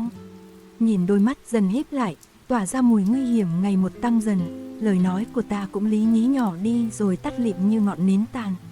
Nàng nói tiếp đi, sao lại im lặng thế? Đôi lông mày nhướng lên, hắn nhìn chằm chằm vào ta. Ta hèn hèn thỏ thẻ, vậy thì thần nữ xin cảm ơn sự giúp đỡ của ngài, thưa điện hạ. Ta e là nàng đang sợ hãi nhầm người rồi đấy. Hoàn Nhan Thuật lại nói mấy lời làm ta khó hiểu. Tránh xa Trần Hoài Dục ra, đừng có để quay đi quay lại, đã bị hắn nhai nuốt đến xương cốt cũng không còn, đến lúc đó nàng muốn khóc cũng không kịp nữa đâu. Có điều, hắn vui vẻ nói, La Ngọc Phu dù cười hay khóc cũng đều đáng xem hết. Xinh đẹp đến nhường ấy cơ mà, tỷ tỷ bị cấm túc cho đến tận ngày sinh nhật của nàng ta. Dù sao cha mẹ vẫn luôn cảm thấy nàng ta bị thiệt thòi, nên tiệc sinh nhật cũng làm rình rang hơn bình thường. Những người có vai vế trong kinh thành ai nấy đều được mời đến. Cũng có rất nhiều thế gia công tử đến chúc mừng, đương nhiên Trần Hoài Dục cũng nằm trong số đó. Hắn đứng một mình trên hành lang, nhàn nhã trêu chọc đám chim sẻ, thỉnh thoảng sẽ có đồng liêu đến trò chuyện cùng hắn, nhưng hắn cũng chỉ nghe chứ ít khi đáp lại. Một người lành tính như vậy, không hiểu sao lại kết bạn với cái tên Chu Lữ Vinh kia được nữa. Hoàn Nhan Thuật bảo ta cẩn thận không bị Trần Hoài Dục nhai nuốt, nhưng ta với hắn không thù không oán, sao hắn lại muốn nhắm vào ta chứ? Hơn nữa, từ khi chiếu chỉ tứ hôn được ban xuống đến nay, Trần Hoài Dục cũng không còn gửi thiệp mời đến cho ta nữa. Hắn cư xử rất lịch sự, giữ kẽ, nhìn là biết hắn lo lắng cho thanh danh của ta, cố ý tránh xa ta hơn trước. Để mà nói, người có ác ý với ta hẳn phải là Hoàn Nhan Thuật mới đúng ấy. Vậy mà còn đi nói người khác, sao không thử tự nhìn lại chính mình xem, suốt ngày chừng ngang liếc dọc, trông cứ như sắp ăn tươi nuốt sống ta đến nơi vậy. Hôm nay, mẫu thân có bảo muốn tỷ tỷ nhìn xem một lượt những công tử đến đây xem có vừa mắt ai không, nhưng nàng ta không chịu đáp lời, chỉ mệt mỏi ngồi giữa một đám người không nhúc nhích. Mãi cho đến khi Tiêu Cẩm Hạc xuất hiện thì mắt nàng ta mới sáng rực lên. Nhưng hắn lại chỉ nói chúc mừng sinh nhật với nàng ta rồi quay lại và đi về phía ta. Hắn lấy ra một chiếc hộp đưa cho ta, rồi cười nói, 2 ngày trước ta tìm được một đôi châm ngọc rất đẹp, vừa khéo có thể đem tặng cho cả 2 tỷ muội nàng. Hiện tại, ta đã là thái tử phi danh chính ngôn thuận, vậy nên Tiêu Cẩm Hạc cũng không dám giống thường ngày, ngang nhiên bày tỏ tình nồng ý đượm với tỷ tỷ như trước. Ánh sáng trong mắt tỷ ta cũng tối dần, mà lòng ta cũng chẳng hề thoải mái, thực sự rất khó chịu. Kể cả trong giấc mơ kia cũng vậy, khi ta chết rồi, ai biết được sau khi mất đi cái vật cản là ta thì kết cục của tỷ tỷ liệu có thực sự tốt không? Chuyện này ai mà khẳng định được chứ? Tiêu Cẩm Hạc làm vậy không phải để lấy lòng ta, hắn chỉ đang diễn cho kẻ khác xem mà thôi, đỡ mất công phải gánh cái danh yêu đương lăng nhăng. Hắn biết vị trí thái tử này của hắn không khác gì đang đi trên một lớp băng mỏng cả. Thánh thượng vẫn theo dõi từng hành động của hắn, vậy nên hắn cũng không thể phạm bất cứ sai lầm không đáng có nào. Ta nhớ lại giấc mơ kia, khi Tiêu Cẩm Hạc xông vào am ni cô kia cứu La Ngọc Trân ra, lúc ấy thánh thượng bị bệnh, vậy nên không đủ sức chú ý đến hắn làm gì. Cái tên lòng lang dạ thú, tiểu nhân tâm địa nham hiểm này đúng là đáng ghét. Dù hắn tặng ta cái gì, ta vẫn cảm thấy căm ghét từ tận đáy lòng. Điện hạ, ngài tặng cây châm này cho 2 tỷ muội ta như vậy, chẳng nhẽ là muốn hai bọn ta có thể thờ chung một chồng với nhau sao? Nga Hoàng là một phi tần sống vào thời Ngũ Đế trong lịch sử Trung Quốc. Theo nhiều thư tịch cổ ghi chép thì bà và nữ anh đều là con gái của đế Nghiêu, Y Kỳ Phòng Huân và cùng là vợ của đế Thuấn, Diêu Trọng Hoa.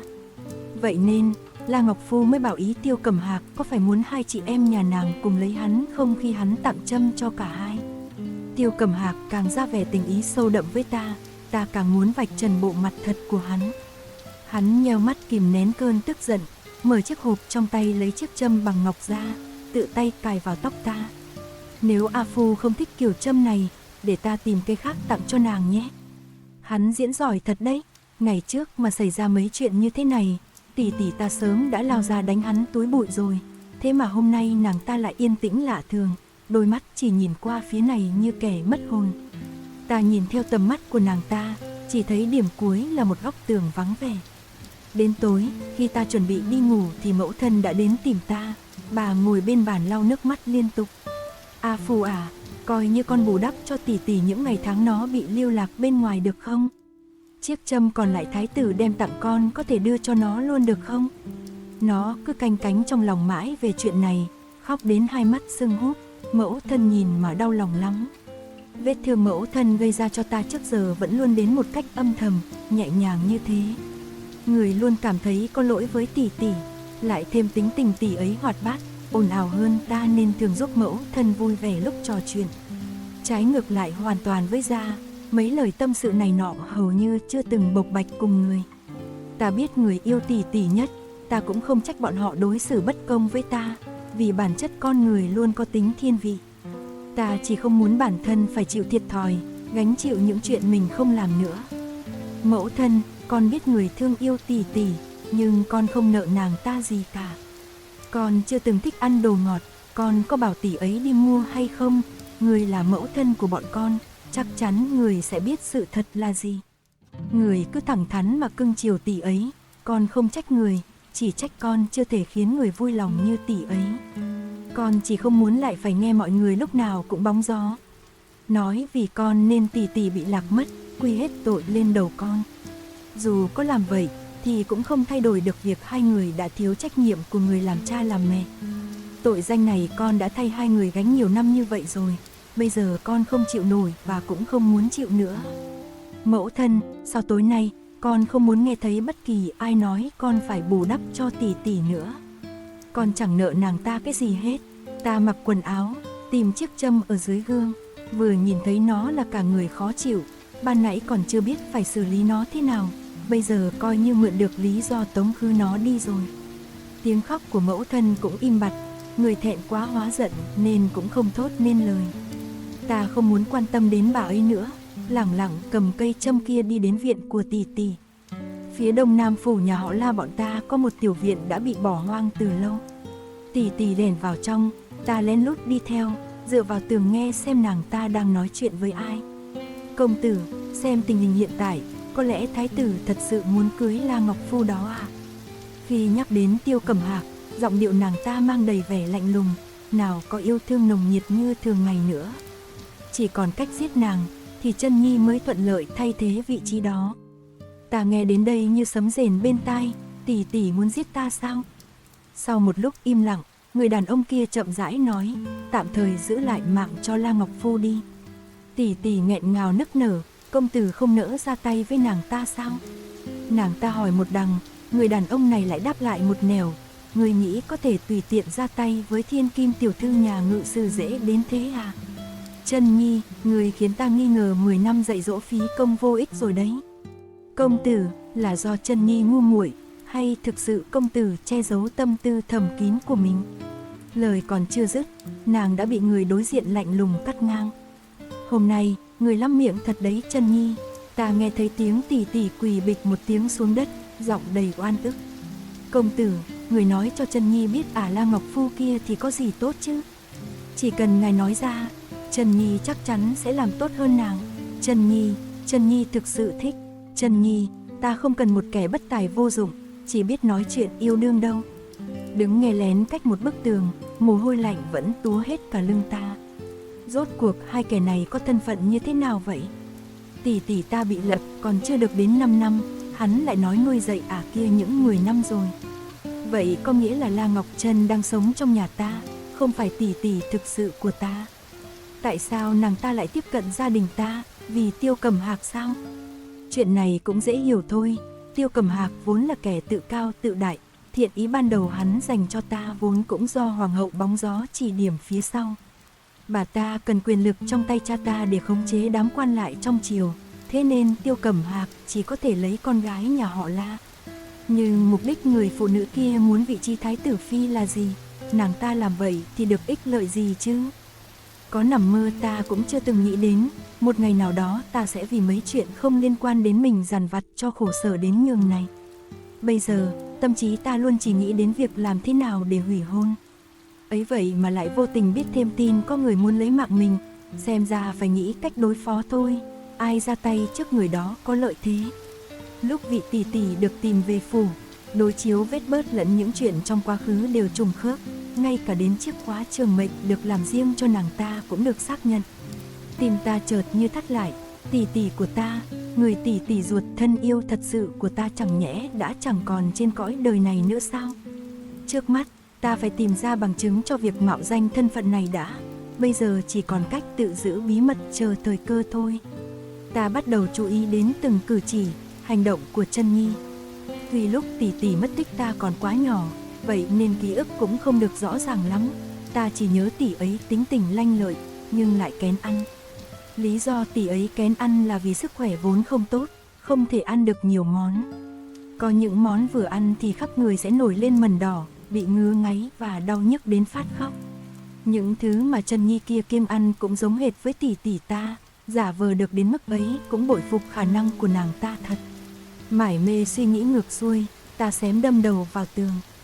Hoàn Nhan Thuật cưỡi một con ngựa cao to đi ngang qua, dùng đầu ngón tay gõ nhẹ vào trán ta, trách móc, đi đường cho đàng hoàng, đừng có suy nghĩ vớ vẩn không lại đụng đầu đấy. Hôm nay, trưởng công chúa chủ trì mời các quý tộc trong kinh thành đến uống rượu ngắm trăng. Ta xuống xe ngựa trước phủ trưởng công chúa, chưa đi được mấy bước đã bị Hoàn Nhan Thuật bắt gặp. Vóc dáng cao lớn, thẳng tắp, giữa màn đêm mờ ảo hắn đang đứng nhìn ta. Ánh trăng xuyên màn đêm chiếu rọi xuống khiến hắn phai nhạt đi khí thế hung dữ hàng ngày, lại tô điểm thêm mấy phần tuấn tú trên khuôn mặt tuyệt sắc kia. Phía sau hắn có một mỹ nhân, nàng mặc một chiếc váy màu đào ngồi trên lưng ngựa.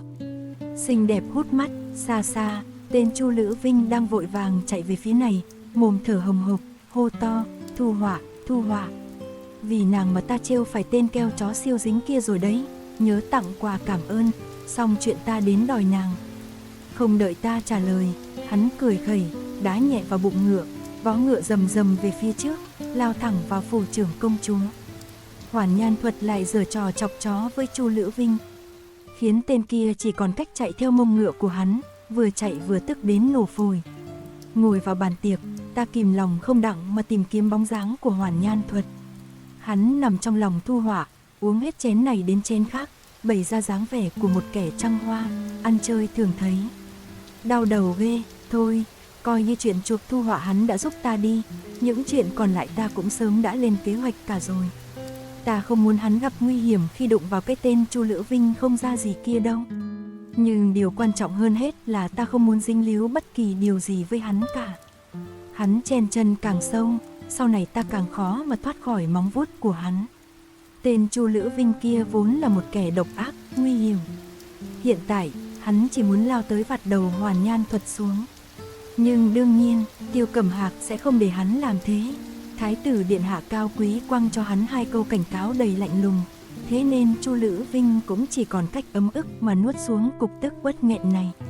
Sau khi uống xong 3 ly rượu, Trần Hoài Dục bỗng nhiên bị đẩy tới chỗ ngồi của trưởng công chúa. Chu Lữ Vinh như tiến cử được một vật quý, nói, nhân hôm nay điện hạ có chuyện vui. Ta cũng xin dâng lên cho người một điều thú vị. Người bạn này của ta có tài năng biểu diễn nói giọng bụng bậc nhất. Nhân ánh trăng đêm nay đẹp như vậy, hay là để hắn biểu diễn cho mọi người cùng xem. Trưởng công chúa và thánh thượng vốn có mối quan hệ yêu thương ruột thịt vô cùng khăng khít. Vậy nên ở đất Đại Tề này, tất cả mọi người đều muốn lấy lòng bà ấy, kể cả hoàng hậu cũng nằm trong số đó. Bà lười biếng liếc qua phía Trần Hoài Dục, khẽ đáp, mới có bao nhiêu tuổi mà dám xưng hạng nhất, đi đi, đúng là tuổi trẻ chưa trải sự đời. Chu Lữ Vinh cười càng tươi hơn, ngồi dưới chân bà, vờ như là một đứa cháu ngoan hiếu thảo. Điện hạ quả nhiên là người đã thấu sự đời, hiểu biết sâu rộng. Giờ coi như người cho hắn cơ hội để chỉ bảo hắn, ban cho hắn chút ân huệ này đi ạ. Ngoặc kép chấm, Trần Hoài Dục đứng sang một bên, không hề khiêm tốn cũng không kiêu ngạo.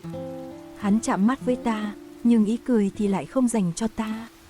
Chu Lữ Vinh nháy mắt với hắn giơ tay áo lên che miệng, vừa phát ra âm thanh, tất cả mọi người đều giật mình. Bắt chước tiếng chim hót, thì như nghe được vẻ đẹp của nắng xuân và sắc màu rực rỡ của những cánh hoa rơi. Bắt chước tiếng ve sầu, thì như nghe được tiếng sóng vỗ bên bờ cát.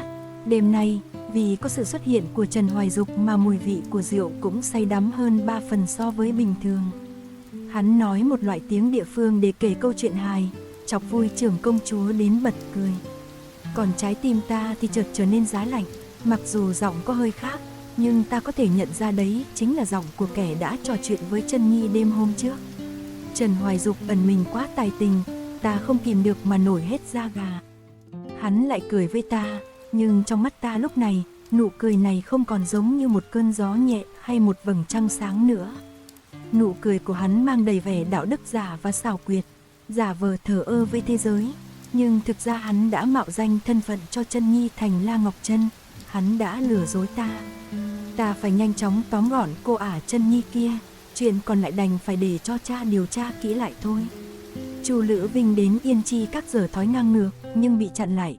Hắn tức đến thốt lên, chẳng nhẽ quý tộc Đại Tề ta lại muốn học theo đám man di mọi dợ kia, không từ thủ đoạn, dùng vũ lực ép buộc người khác sao? Dạo này, tên Chu Lữ Vinh bị không ít các vị trưởng bối thi nhau dạy dỗ. Chưa kể đến Tiêu Cẩm Hạc, tuy vai vế thấp hơn, nhưng thái tử vẫn phải nhọc lòng khuyên bảo hắn cẩn thận lời ăn tiếng nói đến hành động của mình. Chu Lữ Vinh nhịn lên nhịn xuống đến tức điên, không có chuyện thì thôi, chứ một khi có chuyện thì chỉ cần một mồi lửa, cả đám cháy sẽ bùng lên phừng phừng. Chỉ sau một đêm, tin đồn đã lan truyền khắp bốn phương tám hướng. Nghe nói Chu công tử bại dưới tay một tên chỉ là con tin nước địch. Chẳng những kỹ nữ mình yêu thích bị đối phương hẫng tay trên, mà mặt mũi cũng mất hết sạch. Bình thường thích ra vẻ ta đây ghê gớm lắm, đến lúc đối đầu với Hoàn Nhan Thuật thì cun cút, hèn nhát chả dám làm gì người ta. Tên Chu Lữ Vinh đó chỉ biết bắt nạt con dân Đại Tề là giỏi, chẳng may đến lúc hai nước giao chiến, e là thứ hèn nhát như hắn sẽ là kẻ xin hàng đầu tiên. Mặt mày ta bí dị ngồi ở Tứ Hải Các, vừa hay nhìn thấy tên Chu Lữ Vinh đang ngồi vắt vẻo trên ghế. Hắn tức giận vì mấy lời xì xào bàn tán đến mức nem vỡ xoang xoảng mấy cái cốc. Tiểu Nhị vội vàng quỳ xuống đất nhặt mấy mảnh vỡ dọn dẹp. Trần Hoài Dục thấy vậy nên ghé vào tay hắn thì thầm mấy câu gì đó, lúc này hắn mới tạm bình tĩnh lại. Một lúc sau, từ trong Tứ Hải Các truyền ra ngoài một mật lệnh, chuyến đi săn mùa hè, bắn tên diệt mạng. Ta vội vàng đứng dậy, không ngờ Trần Hoài Dục lại to gan đến thế. Hắn ngang nhiên xúi giục tên Chu Lữ Vinh kia ám sát Hoàn Nhan Thuật. Nếu Hoàn Nhan Thuật thật sự có mệnh hệ gì, chắc chắn hoàng tộc Hoàn Nhan sẽ không để yên, lấy cớ con tin bị giết để phát động chiến tranh khiến bách tính lầm than. Tộc Hoàn Nhan vốn dũng mãnh thiện chiến, quanh năm rong ruổi trên lưng ngựa đi tranh đoạt. Triều đình Đại Tề lại hoàn toàn trái ngược, các tướng quân đều đã lớn tuổi, không có mấy ai ưu tú kế tục chức vị, họ cũng đã lâu không tham gia chiến đấu. Nếu Thánh Thượng thực sự muốn né tránh xung đột, e là sẽ lôi vài kẻ ra làm con cừu thí mạng. Kẻ đầu tiên bị hiến tế cho cuộc chiến này chính là tên ngu xuẩn Chu Lữ Vinh. Nhưng nói gì thì nói, thân phận của hắn làm sao xứng đền cho một hoàng tử như Hoàn Nhan Thuật được. Thế nên, kẻ phải chịu hy sinh ắt sẽ là Tiêu Cẩm Hạc. Đối với chuyện này, ta sớm đã đoán được mấy phần. Hoàng đế có rất nhiều hoàng tử, thiếu đi một Tiêu Cẩm Hạc thì còn có Tiêu Cẩm Húc, Tiêu Cẩm Lan. Nói chung là chẳng sợ không có người kế vị, nếu thực sự đến bước đường đó, chắc chắn Thánh Thượng sẽ được tiếng thơm vì nghĩa diệt thân, trong lòng luôn đặt lợi ích nhân dân lên hàng đầu. Hóa ra, Trần Hoài Dục lại thâm độc đến thế. Ta cũng đoán được hắn sẽ xúi giục tên Chu Lữ Vinh kia làm điều ngu xuẩn nào đó, nhưng lại không ngờ được hắn sẽ mạnh tay đến vậy. Hắn đang dùng tính mạng của toàn bộ con dân Đại Tề để đánh cuộc. Bởi lẽ hắn cũng chẳng có bản lĩnh ra tay trực diện với Hoàn Nhan Thuật. Trước đó, hắn chỉ tình cờ chạm mắt với ta. Ta những tưởng hắn nhận ra ta nhưng e là không phải. Hắn chỉ lịch sự đối đáp với tất cả mọi người như vẫn thường làm thôi. Sự dịu dàng giữa hai hàng lông mày và ánh mắt của hắn khiến ta cảm thấy hắn như chẳng mảy may màng đến bất cứ chuyện tư lợi gì. Từng cử chỉ hành động nhã nhặn của hắn chính là lớp vỏ bọc tốt nhất, giúp hắn cất giấu sâu kín những tâm tư âm hiểm kia. Hắn dùng sự thờ ơ trên đầu môi chót lưỡi của mình, đặt số phận của toàn bộ dân chúng Đại Tề dưới khói lửa chiến tranh. Con người này thực sự quá đáng sợ. Ta chạy tục mạng như một kẻ điên, mãi cho đến khi nhìn thấy được bóng dáng Hoàn Nhan Thuật, trái tim trong lồng ngực lại càng như muốn văng ra ngoài. Mùa hè, mùa hè, mùa hè. Hắn vươn tay bóp miệng ta, đợi đến khi ta thở hổn hển lấy lại hơi được mới buông tay ra, nói, được rồi, bây giờ nàng nói đi. Ta húp vội 2 chén trà, nước trà trôi đến đâu họng ta đau đến đó. Chuyến đi săn mùa hè điện hạ nhớ cẩn thận, e là Chu Lữ Vinh muốn hãm hại người đấy. Hắn nhíu mày, có mỗi thế mà nàng chạy hồng hộc đến đây nói cho ta sao? Đương nhiên rồi, ta gật đầu như điên. Nếu Hoàn Nhan Thuật chủ quan không đề phòng, đến lúc bị người ta cho đi đời nhà ma, ta sẽ không phải gả cho tên Tiêu Cẩm Hạc kia nữa. Nhưng đồng thời, ta cũng sẽ trở thành kẻ tội đồ của cả Đại Tề. Ta không muốn cả nhà mình bị liên lụy, càng không muốn đem tính mạng họ ra làm trò đùa. Nhưng hình như Hoàn Nhan Thuật đã hiểu lầm ý tứ của ta. Đôi mắt hắn chợt trở nên rất dịu dàng, giống như những cơn gió tạo gợn sóng trên mặt hồ. Tự nhiên ta thấy mặt mũi mình nóng bừng lên. Vì nàng, ta nhất định sẽ chú ý cẩn thận. Ngoặc kép chấm. Hả? Hắn bất ngờ giơ cung lên và bắn một mũi tên trúng mục tiêu. Nếu có kẻ nào dám ngang nhiên ám sát ta, tốt nhất là hắn nên thành công. Còn nếu không, đợi đến khi ta tóm được thì chắc chắn sẽ khiến hắn chết không toàn thây. Đôi mắt âm trầm của hắn hiện giờ làm ta nhớ đến khuôn mặt kiên cường trong giấc mơ kia. Sự sợ hãi và nỗi đau xuyên thấu tim ấy khiến ta mỗi khi nhớ lại là toát hết mồ hôi hột. Nếu có bất kỳ kẻ nào dám làm tổn thương điện hạ, người đều sẽ làm như vậy sao? Cho dù người đó chỉ vô tình thôi cũng vậy sao? Ta run rẩy hỏi dò. Hoàn Nhan Thuật rất nghiêm túc suy nghĩ, sau đó trả lời ta, không. Trừ nàng ra, hắn khoác cho ta một chiếc áo. Nàng có thể nói cho ta biết lý do nàng sợ ta được không? Chỉ cần nàng nói lý do tại sao, ta nhất định sẽ sửa, để nàng không còn sợ ta nữa. Nghe hắn nói vậy ta chỉ biết cười méo sạch cả miệng, lắc đầu không biết nên đáp cái gì cho hợp lẽ. Chẳng nhẽ lại nói vì một giấc mơ thôi sao? Nghĩ đi nghĩ lại, ta lại chẳng thốt nên lời nổi. Nghe nói cống phẩm của Tây Vực mới đưa vào cung năm nay là quả khổ sâm. Tiêu Cẩm Hạc mở lời mời ta cùng lên núi Bạch Mã để thưởng thức. Ta vội vàng lấy chân nhi ra làm lá chắn. Dạo này tỷ tỷ ăn uống không được ngon miệng, hay là điện hạ đưa tỷ ấy đi cùng đi. Quả khổ sâm quý giá như vậy, lại đúng ý tỷ tỷ luôn thích mấy thứ mới lạ, biết đâu tỷ có thể khiến tỷ ấy vui vẻ hơn. Hắn im lặng một lúc rồi cười khẩy, La Ngọc Phu, nàng định đối đầu với ta cả đời có đúng không?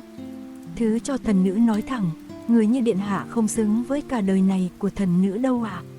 Ngoặc kép chấm. La Ngọc Phu, nàng thật không biết xấu hổ. Thấy chưa, không có người ngoài xung quanh một cái là hắn lộ rõ cái bản chất thật ngay. Nàng quên bản thân mình từng nhào vào lòng cô như thế nào rồi sao? Bây giờ lại bày đặt tỏ vẻ thanh cao, cẩn thận kẻo tự bê đá đập chân mình đấy. Để ta chống mắt lên xem, sẽ có một ngày nàng phải quỳ trước mặt ta mà xin tha thứ thôi. Ta chán không muốn nói luôn. Hắn chính là cái loại khó chịu khi bị người khác phớt lờ ấy. Nếu bị người ta ngó lơ, nhất định hắn sẽ đứng ngồi không yên, khó chịu đến chết. Trước bữa tối, Trần Nhi mới trở về nhà. Thấy thế, ta cố tình nhắc đến chuyện cống phẩm Tây Vực mới được đưa vào kinh trên bàn ăn. Nghe nói 10 năm quả khổ sâm mới trổ một lần, bảo sao hồi bé được ăn một lần thì sau đó không thấy bệ hạ ban cho nữa. Không biết lần này có may mắn được hưởng lộc ăn không nữa. Đúng như dự đoán, Trần Nhi đáp lời lại ta ngay. Hôm nay, điện hạ đã rủ ta lên núi để tránh nóng. Huynh ấy mang theo một giỏ trái cây rất xinh xắn, nói cái thứ quả đó là khổ sâm, ăn có vị chua chua ngọt ngọt, ngon miệng ra phết. Vẻ mặt của cha mẹ đột nhiên biến sắc, ta khẽ nhếch môi cười. Tỷ tỷ Diệp ta vốn không thể ăn được quả khổ sâm. Ta vẫn nhớ ngày bé, tỷ ấy đã suýt mất mạng vì cái thứ quả đó. Ta không biết cô ả Chân Nhi này đã làm cách nào thăm dò được những món kiêng kỵ mà tỷ tỷ ruột ta không thể ăn được. Nhưng quả khổ sâm vốn là phần ban thưởng của thánh thượng, cha ta sợ bị giáng tội nên cũng giấu nhẹm đi chuyện tỷ ấy bị dị ứng loại quả này. Cha vốn nghĩ, dù sao nó cũng là thứ quả quý hiếm chả mấy khi xuất hiện. Sau này chú ý hơn là được. Trần Nhi, người lộ cái đuôi cáo của mình rồi. Cha mẹ theo phản xạ muốn gọi đại phu, nhưng ta ngăn lại ngay. Nàng ta đã ăn cả ngày rồi, nếu có vấn đề gì thì sớm đã phản ứng rồi. Nhưng cha mẹ nhìn xem, không phải bây giờ nàng ta ổn lắm sao? Trên mặt Trân Nhi hiện lên vẻ hoảng sợ, nàng ta phản ứng rất nhanh, đáp, cha mẹ đừng lo, có lẽ con gái lưu lạc bên ngoài nhiều năm nên ăn uống tạp nham cũng nhiều. Vậy nên cơ thể cũng thích nghi tốt hơn xưa. Khóe miệng mẫu thân khẽ run lên, nhắc đến chuyện này bà ấy lại rơi lệ, cha ta cũng thở dài, trên mặt lộ ra vẻ áy náy. Nhìn thái độ của họ lúc này ta chợt muốn biết, nếu họ phát hiện ra đứa con gái mà họ dùng hết tình yêu từ đáy lòng để yêu chiều lại không phải máu thịt của mình, liệu họ có cảm thấy có lỗi với ta không? Liệu họ có yêu thương, bảo vệ ta hết lòng như đối với thứ đồ giả mạo kia không? Ta nén nước mắt, cười tươi tắn nhìn chằm chằm vào Trân Nhi. Ây da, sao sức khỏe của tỷ lại lúc tốt, lúc xấu thế? Lần trước, hình như tỷ khó chịu vật vã đến tận nửa đêm vì ăn nhầm hạnh nhân mà. Sao bây giờ ăn phải quả khổ sâm mà vẫn không sao thế? Tỷ quên ngày xưa mình suýt trầu trời, nằm bẹp trên giường cả nửa tháng vì loại quả đó. Đến mức cả nhà phải đem quăng hết đống quả khổ sâm đó rồi sao? Nàng ta bực bội đáp, sao mà ta quên được, ta không có quên chuyện đó. Hôm nay ta chỉ dám thử một miếng thôi, thấy không sao nên ta mới ăn thêm một chút nữa. La Ngọc Phu, ngươi cố tình moi móc mấy chuyện này ra là có ý gì hả? Ta chẳng có ý gì cả, ta chỉ muốn hỏi ngươi một chút, ngươi có phải kẻ giả mạo tỷ tỷ La Ngọc Trân của ta hay không thôi mà. Năm đó, Thánh Thượng chỉ ban cho cha ta 2 quả khổ sâm, người mang về chia cho 2 chị em mỗi người 1 quả. Lấy đâu ra một đống để mà quăng đi cơ chứ? Cha nghi ngờ nhìn Trân Nhi giả vờ không hiểu gì trốn trong lòng mẫu thân khóc lóc, mồm liến thoáng bảo ta ăn nói bậy bạ. Ta cũng thuận thế đẩy thuyền, đem mọi chuyện đêm hôm đó ta nghe được ra nói thẳng với cả nhà. Cha mẹ nghe xong đơ người chết lặng, ánh mắt liên tục chuyển từ ta sang Trân Nhi và ngược lại. Nếu cha không tin thì có thể tự mình kiểm chứng, trích máu nhận thân là ắt biết được sự thật thôi à? Trân Nhi vừa khóc vừa túm chặt lấy tay áo của mẫu thân. Không, đừng mà, ta không muốn. Cha, con là con gái ruột của 2 người mà, sao 2 người có thể nhận lầm con được chứ? La Ngọc Phu, có phải ngươi muốn ép chết ta thì ngươi mới vừa lòng không? Mẫu thân cũng ôm nàng ta khóc, không phải trước giờ vẫn tốt sao, làm sao có thể là giả được. Lão gia, người đừng làm thế, hôm đó tìm được A Trân chúng ta cũng đâu có nghiệm thân. Người làm tổn thương con bé như vậy, sau này nó biết sống làm sao? Lòng dạ đàn bà, làm quan trong triều đã nhiều năm, làm sao cha không hiểu được tính nghiêm trọng của việc này được? Là ai dám đưa cô ả vào La phủ nhà ta? Nàng ta hao hết tâm tư nhất quyết muốn gả cho Tiêu Cẩm Hạc vì mục đích gì? Tính toán cẩn thận đến mức như vậy ắt không phải vấn đề đơn giản. Hơn nữa, chuyện này còn dính líu đến phía hoàng gia nên càng không thể bỏ qua coi như không có gì được. Cha ta tự lấy một bát nước, chọc vào ngón tay rồi nhỏ vào đó từng giọt máu. Nghe nói, Hoàn Nhan Thuật bị trúng tên trong chuyến đi săn mùa hè. Người bạn đáng đồng tiền bát gạo của Chu Lữ Vinh là Trần Hoài Dục, đã viết thư cáo trạng gửi đến cho bệ hạ. Trong thư, Trần Hoài Dục tố cáo rành mạch chuyện tên Chu Lữ Vinh kia vì một kỹ nữ mà ghi hận Hoàn Nhan Thuật. Mặt rồng đọc xong tức giận vô cùng, lại tình cờ ngay lúc này, tấu thư tố cáo chuyện hoàng hậu bao che mẫu tộc, dung túng ra một kẻ ngu xuẩn xếp đầy bàn làm việc trong ngự thư phòng của bệ hạ. Hoàng hậu cũng hành động rất nhanh, trước khi bệ hạ định dùng lý do vì nghĩa diệt thân, tự ban lệnh chém đầu Chu Lữ Vinh để trừng trị, sau đó gửi đến tộc Hoàn Nhan để xoa dịu cơn giận của họ. Người phụ nữ này thực sự rất độc ác. Hành động quyết đoán mạnh mẽ này của bà ta đã cứu lấy vị trí thái tử vốn đã bấp bênh của Tiêu Cẩm Hạc. Thế nhưng, trước khi tình hình kịp chìm xuống, trong kinh thành lại bất ngờ rộ lên tin tức. Mọi người đồn đãi rằng thái tử Tiêu Cẩm Hạc ngang nhiên cưỡng bức La Ngọc Phu, con gái thứ 2 nhà La Ngự Sư. Hắn không xứng với vị trí thái tử đại tề. Ta mãi mãi không quên được nỗi nhục nhã từng phải chịu khi để các ma đến nghiệm thân xác minh theo lời hoàng đế. Ta nằm trên giường, yên lặng cắn nuốt tâm trạng tồi tệ này. Tên Tiêu Cẩm Hạc kia còn mò đến nhờ vả ta, hắn muốn ta bẩm với thánh thượng rằng hai ta tình đầu ý hợp, vậy nên mới không kìm được lòng mà vụng trộm ăn trái cấm. Điện hạ, ngài còn nhớ ngài từng nói, nếu muốn cầu xin sự giúp đỡ thì phải tự quỳ xuống mà xin không? Hắn như không cần suy nghĩ, quỳ phịch xuống đất ngay lập tức.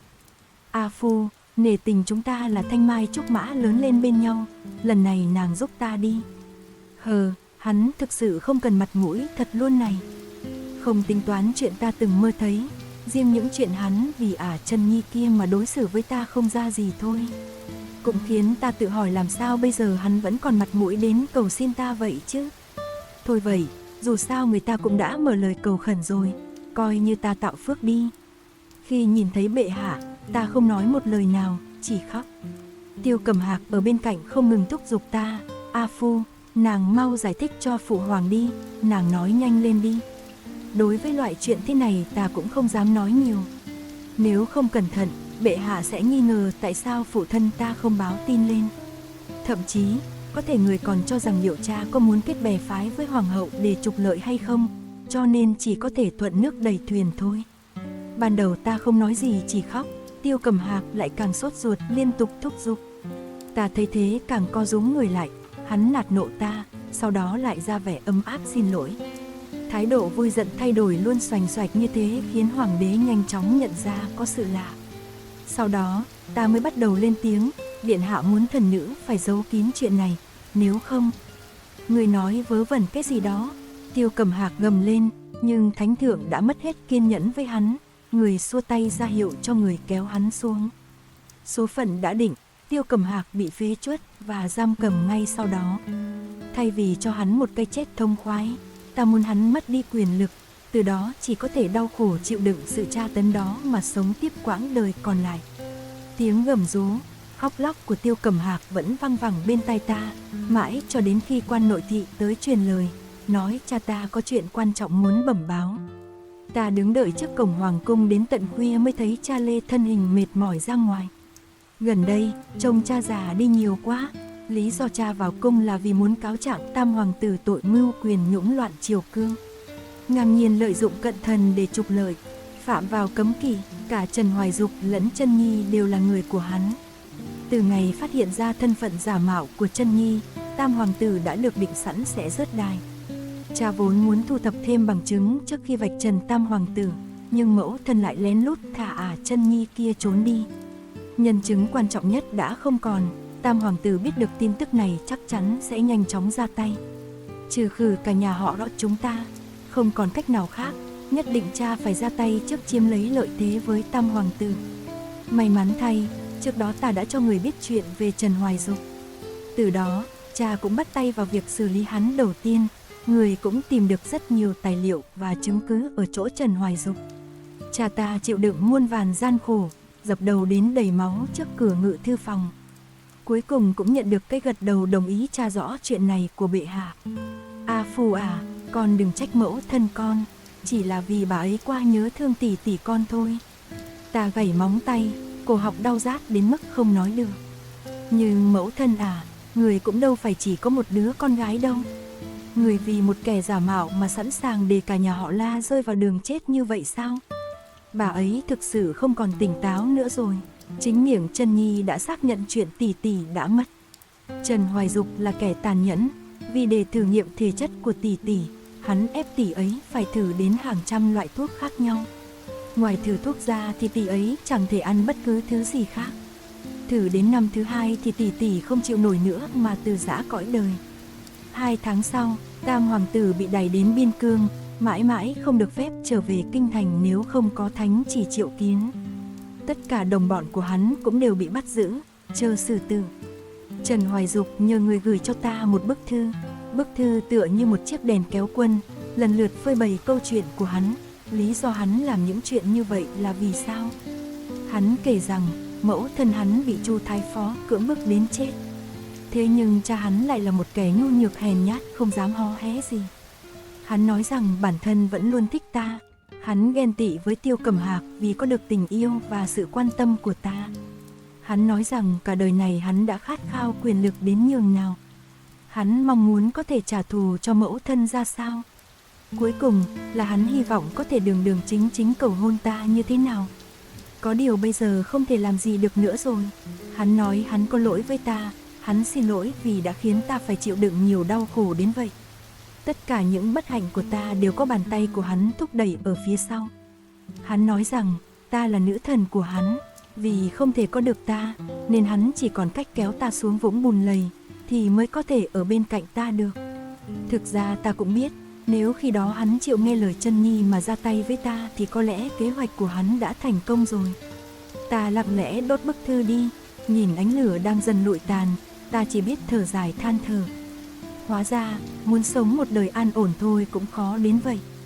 Tình trạng của mẫu thân ngày càng tệ hơn, mỗi khi nhìn thấy ta, bà ấy đều sẽ đành mắng ta là thứ xui xẻo.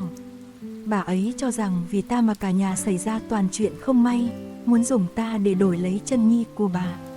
Cha muốn bà ấy về nhà cậu ở Tô Châu nhưng ta đã ngăn cản.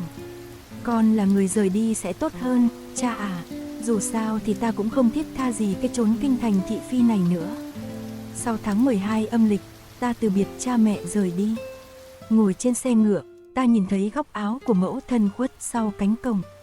Mẫu thân đang khóc sao? Hóa ra bà ấy cũng sẽ không nỡ khi ta rời đi nhỉ. Nhưng bà ấy đang bị bệnh, thái y nói ta nên tránh xa bà ấy. Rời đi như vậy, ta cũng không biết bao giờ mình mới quay lại kinh thành nữa. Bên ngoài xe ngựa chợt vang lên tiếng vó ngựa ngày một gần hơn. Một lúc sau có người mở rèm và nghiến răng nghiến lợi mà nhìn ta. Nàng không ngờ ta sẽ đuổi theo nàng đúng không? Giờ còn không nỡ vén cái tấm vải rách này lên nhìn ta một cái à?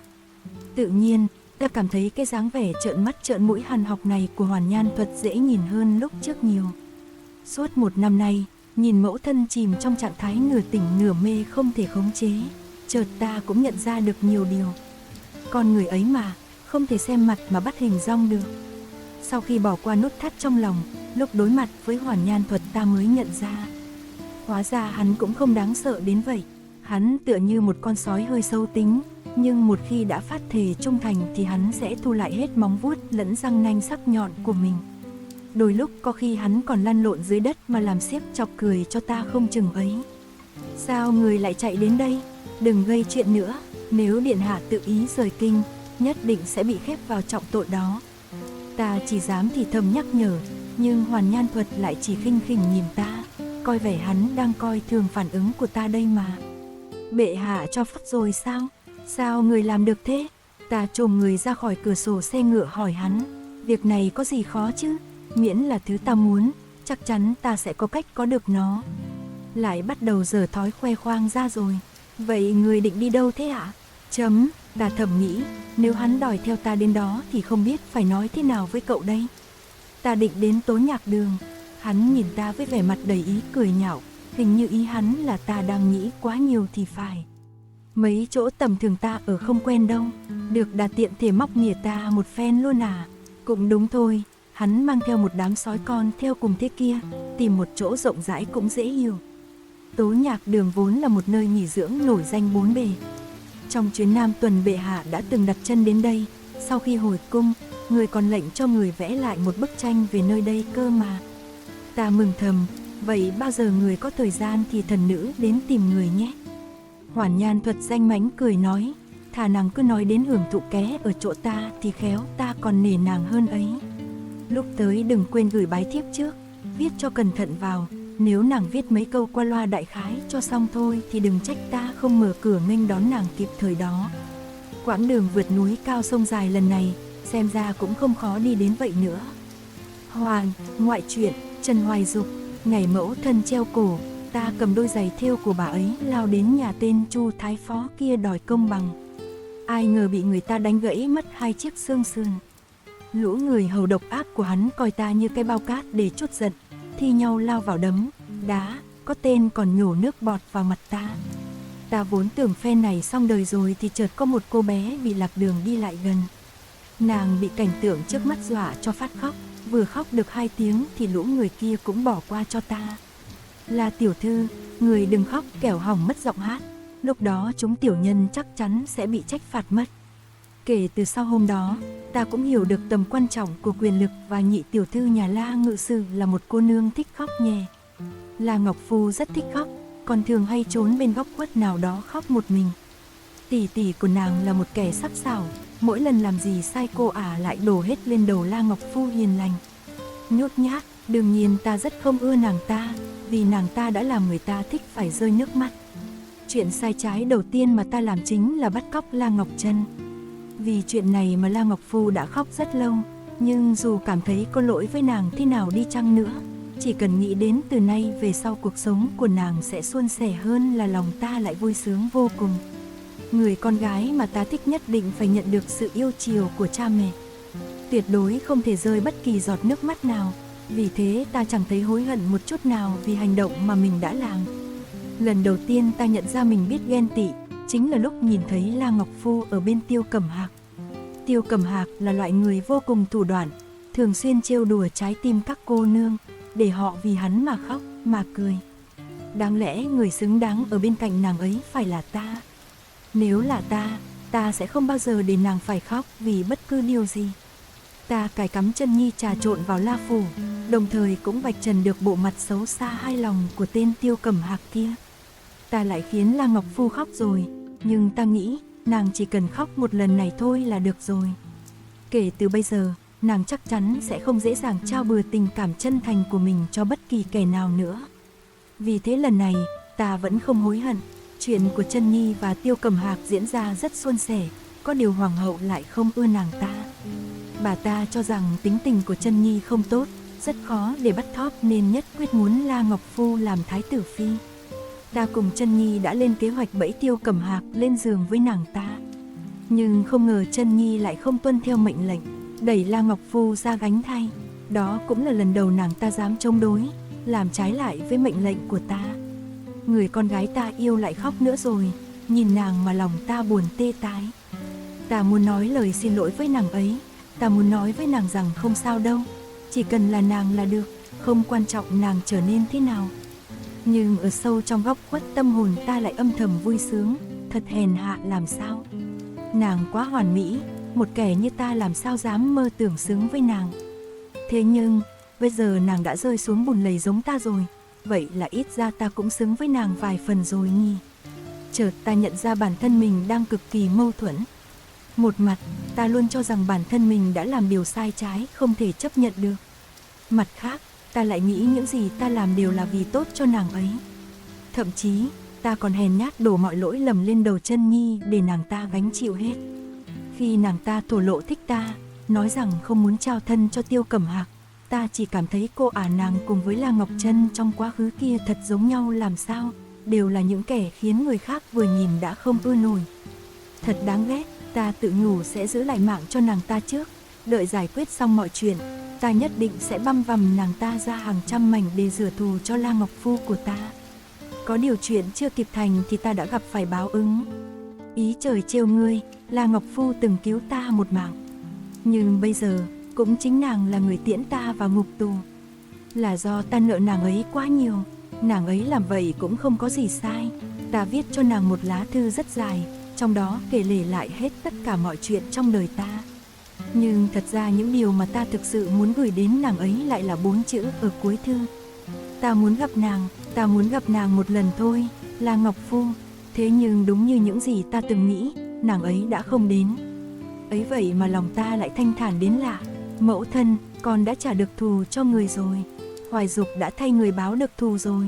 Những kẻ từng trà đạp người đều bị trừng phạt cả rồi, chúng đều chết cả rồi. Mẫu thân, người chờ con thêm một thời gian nữa thôi, Dục Nhi sẽ sớm đến với người đây. Con muốn nghe người hát ru bài, chú thỏ ngoan ngoãn, Dục Nhi ngoan quá. Ngoại truyện, Hoàn Nhan Thuật. Trước khi đến Đại Tề làm con tin, ông già nhà ta đã giao nhiệm vụ trộm bản đồ phong thù của Đại Tề về. Nếu không, mẫu thân ta sẽ bị xử tử. Lão quên rằng ta vốn lớn lên ở một cái hang sói. Cha ta là sói đầu đàn, ta cũng uống sữa loài sói mà trưởng thành. Mấy chuyện uy hiếp kiểu này ta thèm quan tâm chắc. Ngày đầu tiên bước chân vào đất Đại Tề, ta đã vung đao chặt bay đầu tên sứ thần hộ tống ta. Từ khi còn bé, hắn đã không ít lần trà đạp, xúc phạm ta. Lần này, ta đã cho hắn biết ta là một kẻ nhớ dai thù lâu như thế nào mới phải đạo chứ.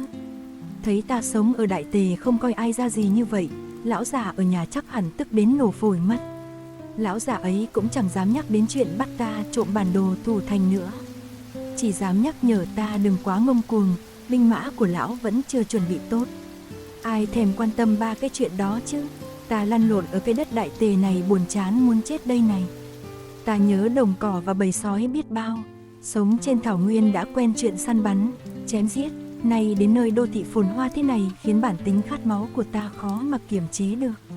Cho đến khi ta gặp gỡ người con gái ấy, nàng là La Ngọc Phu. Đại Tề có đến cả 1 triệu người, thế nhưng chẳng ai trong số họ giống nàng ấy. Vừa nhìn thấy ta là mặt mũi nàng ấy xám ngoét lại, run rẩy sợ hãi vô cùng. Nàng giống như một con thỏ trắng nhút nhát, run rẩy đẹp đẽ đến mức khiến ta cảm thấy vô cùng thú vị.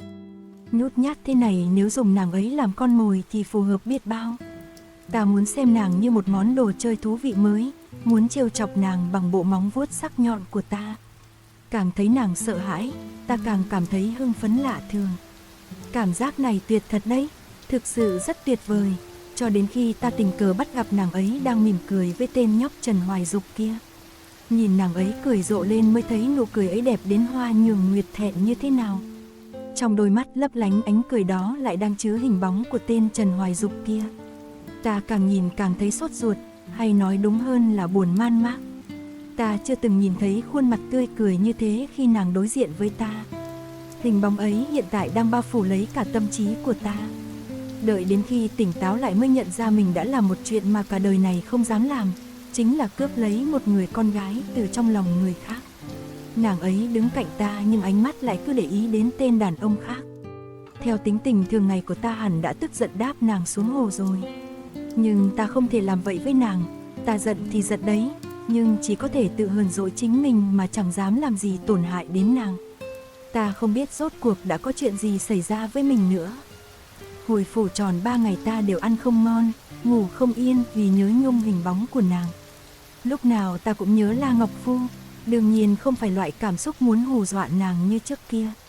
Trong tâm trí ta tràn ngập nụ cười xinh đẹp của nàng, thế nhưng nụ cười ấy lại chẳng phải dành cho ta. Ta vừa tức vừa buồn, trái tim như bị nàng trộm giấu từ bao giờ. Ta nói với chó cưng của mình rằng hình như ta bị bệnh rồi. Nó phe phẩy đuôi an ủi ta rồi phi đến chỗ vợ mình nằm xuống bên cạnh, cái đuôi vẫy càng lúc càng mạnh.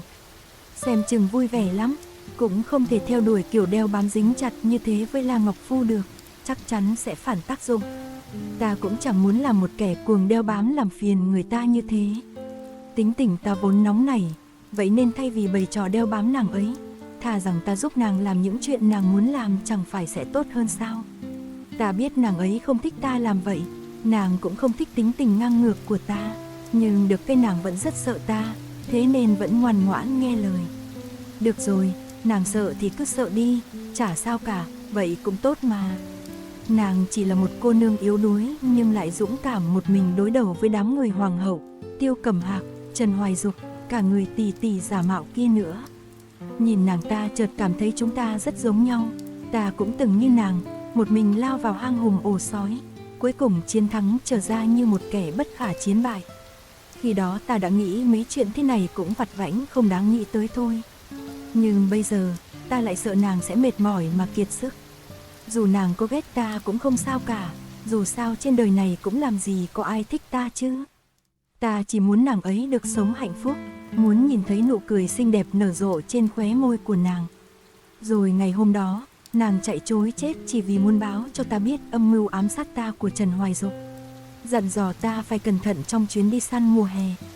Hình như ta không ổn thật rồi, chợt ta thấy căm ghét chính mình biết bao.